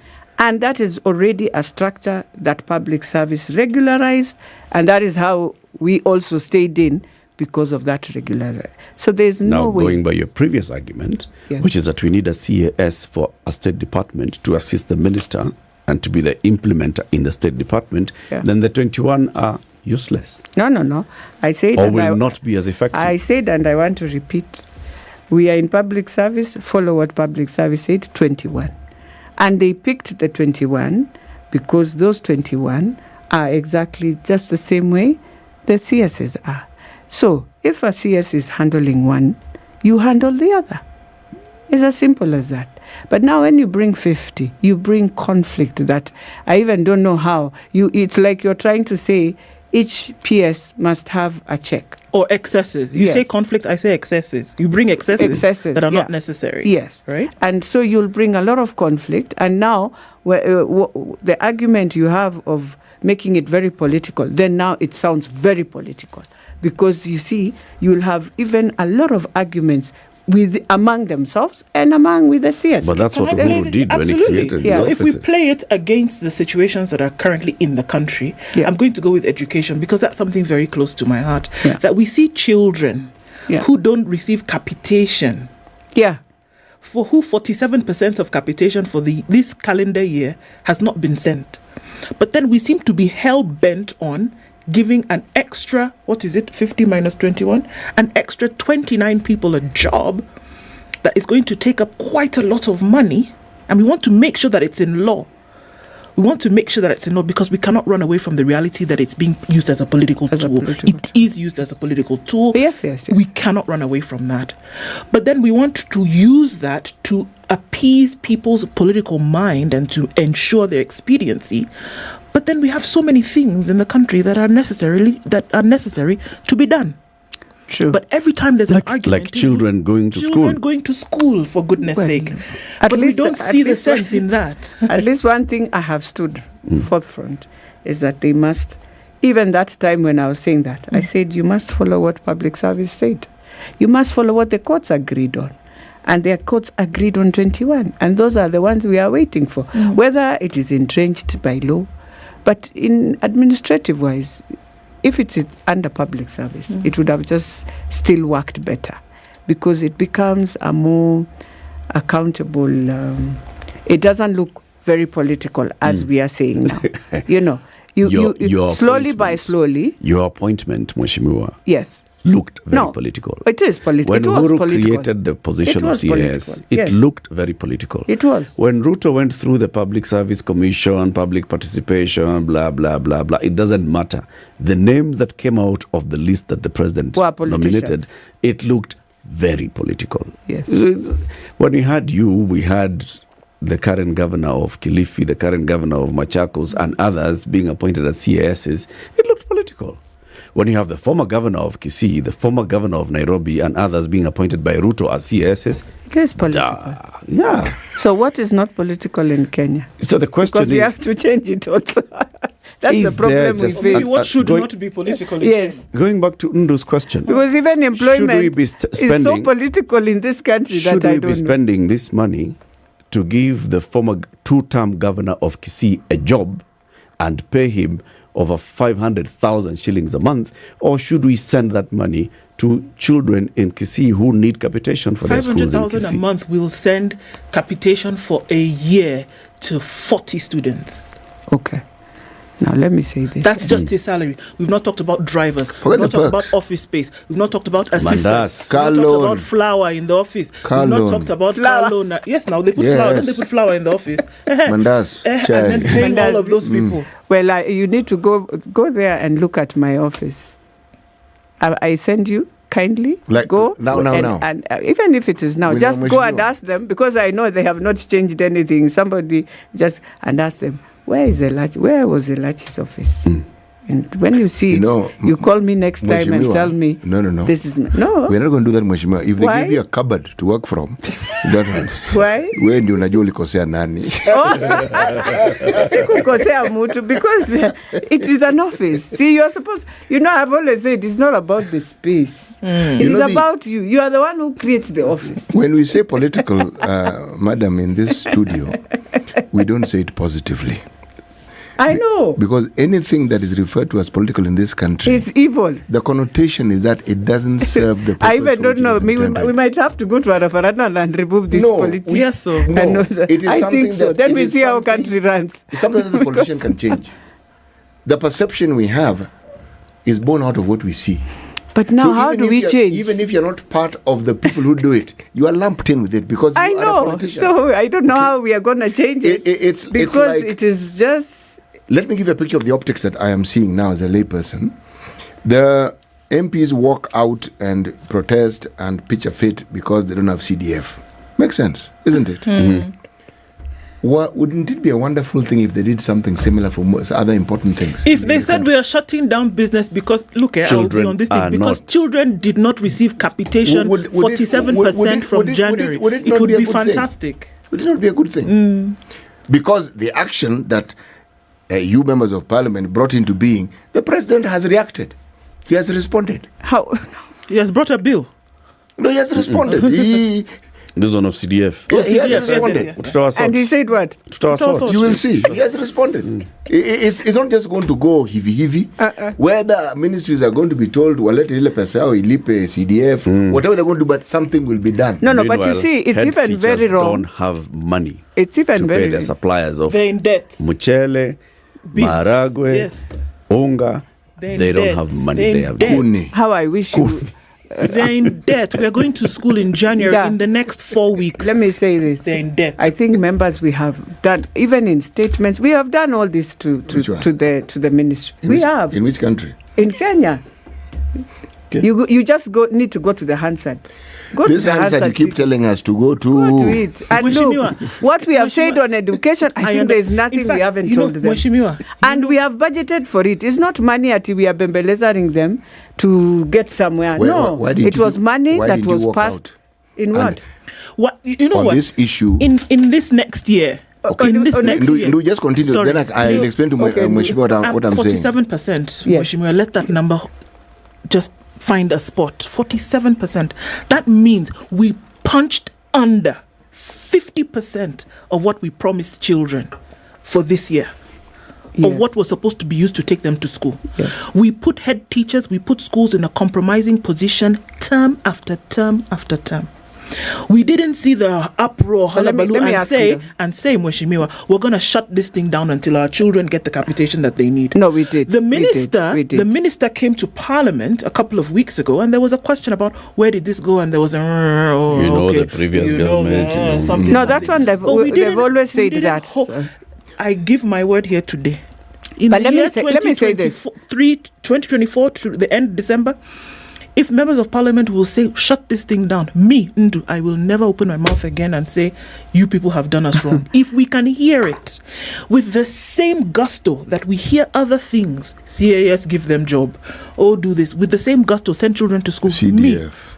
No, I will CDF not has open to my come mouth because it is the same that is taking children to school. Imagine by if the way. capitation was being provided. it's Would we the be same making noise bursary about CDF? It It's the is same. part of the bursary system because the county has it, CDF has it. No, the county. Capitation pia ni hiyo hiyo. I have It's the never. same money. I have never heard you complaining about the county. Yet, if we were following the constitution, you know very well education is not devolved. They would have been taking their money to do other also better things. Do you know why it is? And if we can put together this bursary thing together, as I've always said, One fund. and one fund, and from the top. Let And me then they're just going to be explain. told to access it through e-citizen. No, not e-citizen, not e-citizen city.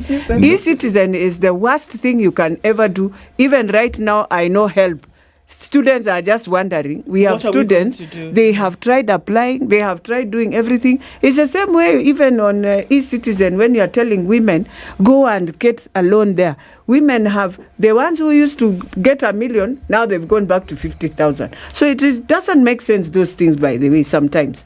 But at the same time, I will say this. If it is education, some of us have stood very firm because we know. I mean, for me, there's no pillar that I push, and in the whole of Dagoretti North, they know as education. Can I ask you a Whether question? with government or no government, or even looking for people, Mheshimiwa, we have done. Let me ask you this question. Yes. I do not doubt your sincerity. I don't. Not at all. You wouldn't last in politics for as long as you've lasted if you didn't get certain things right. That school feeding program that you started, that we spoke of, how is it coming along in Dagoretti? As we've continued, because, it was by the well-wishers, Standard Bank and others. So the one for Sakaja is the one I'm awaiting. That one is still on until we when close. Sakaja comes here, we'll ask him about No his. problem. Yeah. I'm interested in yours. It's still on. And I want to Still know the on. numbers from the last time you hear the number of children who are benefiting from it. Yes. Because I know how resource constrained your constituents are. Yes. Okay? Yes. So just tell us. We want to hear something good that has come out of this. Well, because it was a funded program. Yes. And under a private sector. Yes. They have stood with it until the year has ended, until we closed school. We are working with them to see again when we start in January. How many so students the numbers, benefit from this? The numbers, Gatina Primary alone, 3,600. Kawangware Primary, 2,800. That's a very good number. Yeah, very good they were number. the beneficiaries. So the Nairobi County one has not yet come to Not yet, the but Goreti they North have constituency. finished building the kitchen at Mudangari Primary. So we will see how the numbers now will double up. Building the kitchen? Yeah, they've finished. Okay. Yeah, they finished building the kitchen. So I'm taking the view that building the kitchen means food will be provided. Yes, I also believe that. Okay, and there are places where kitchens have been built and food has been provided. Yes, yes. Okay. In terms of the food, he has provided where the kitchens were. They've provided. The program is ongoing. In where we get the food was in KJ's constituency. In Dagoretti South, because they are the ones who started the program. So far, they are feeding 20,000 children. So far, they've even been able to pick a few ABET schools. And that is what we were trying now to see. How do you pick in a few ABET schools to... You know, this is really interesting. So KJ's constituency is doing a marvelous job. Yeah. One doesn't even hear of it. Not a squeak. And it's being done. That's where it was borrowed. That kitchen program. That's where it was borrowed. Yes. So even as we use his kitchen, the food is provided from there, then it comes to the schools on this other side. And as we conclude, Mheshimiwa, yes, back to this public issue yes, of CAS yes, and your statement last week yes, that seemed to suggest that you support the creation of the position of CAS yes, because these people are going to be paid a lot of money. A lot of money is equals a lot of tax. As I said when I started, I think how it was taken, it's that. It's not what you meant. I really don't want to go back to that because we've been in the position where we've seen politicians say something and then come back later and say, nikisema weka taya, sijasema ati weka taya uchome mtu. No, hapana. Nimesema weka taya, gari ipite.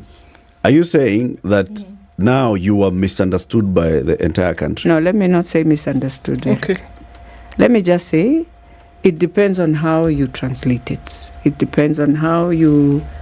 and that's why I said I want to appreciate Baba because he said it the way I would have just said it. You see, when you're saying something and you know very well it is something you want to hit on government, you can say it on... there are many ways of saying it. It can be maybe the wrong way. Maybe Kenyans love when you just candidly bash it. Maybe I'm not that type. And I don't think I have been that type. And I don't want to change in the year 2023 to be that type. I think I've always learned my ways of how just to send in a message. And if you want to follow it through, you follow it through. The message was very clear. Just do what is supposed to be done rightfully. Yes, we did wrong, maybe during Uhuru's time, to create the cases. But now follow.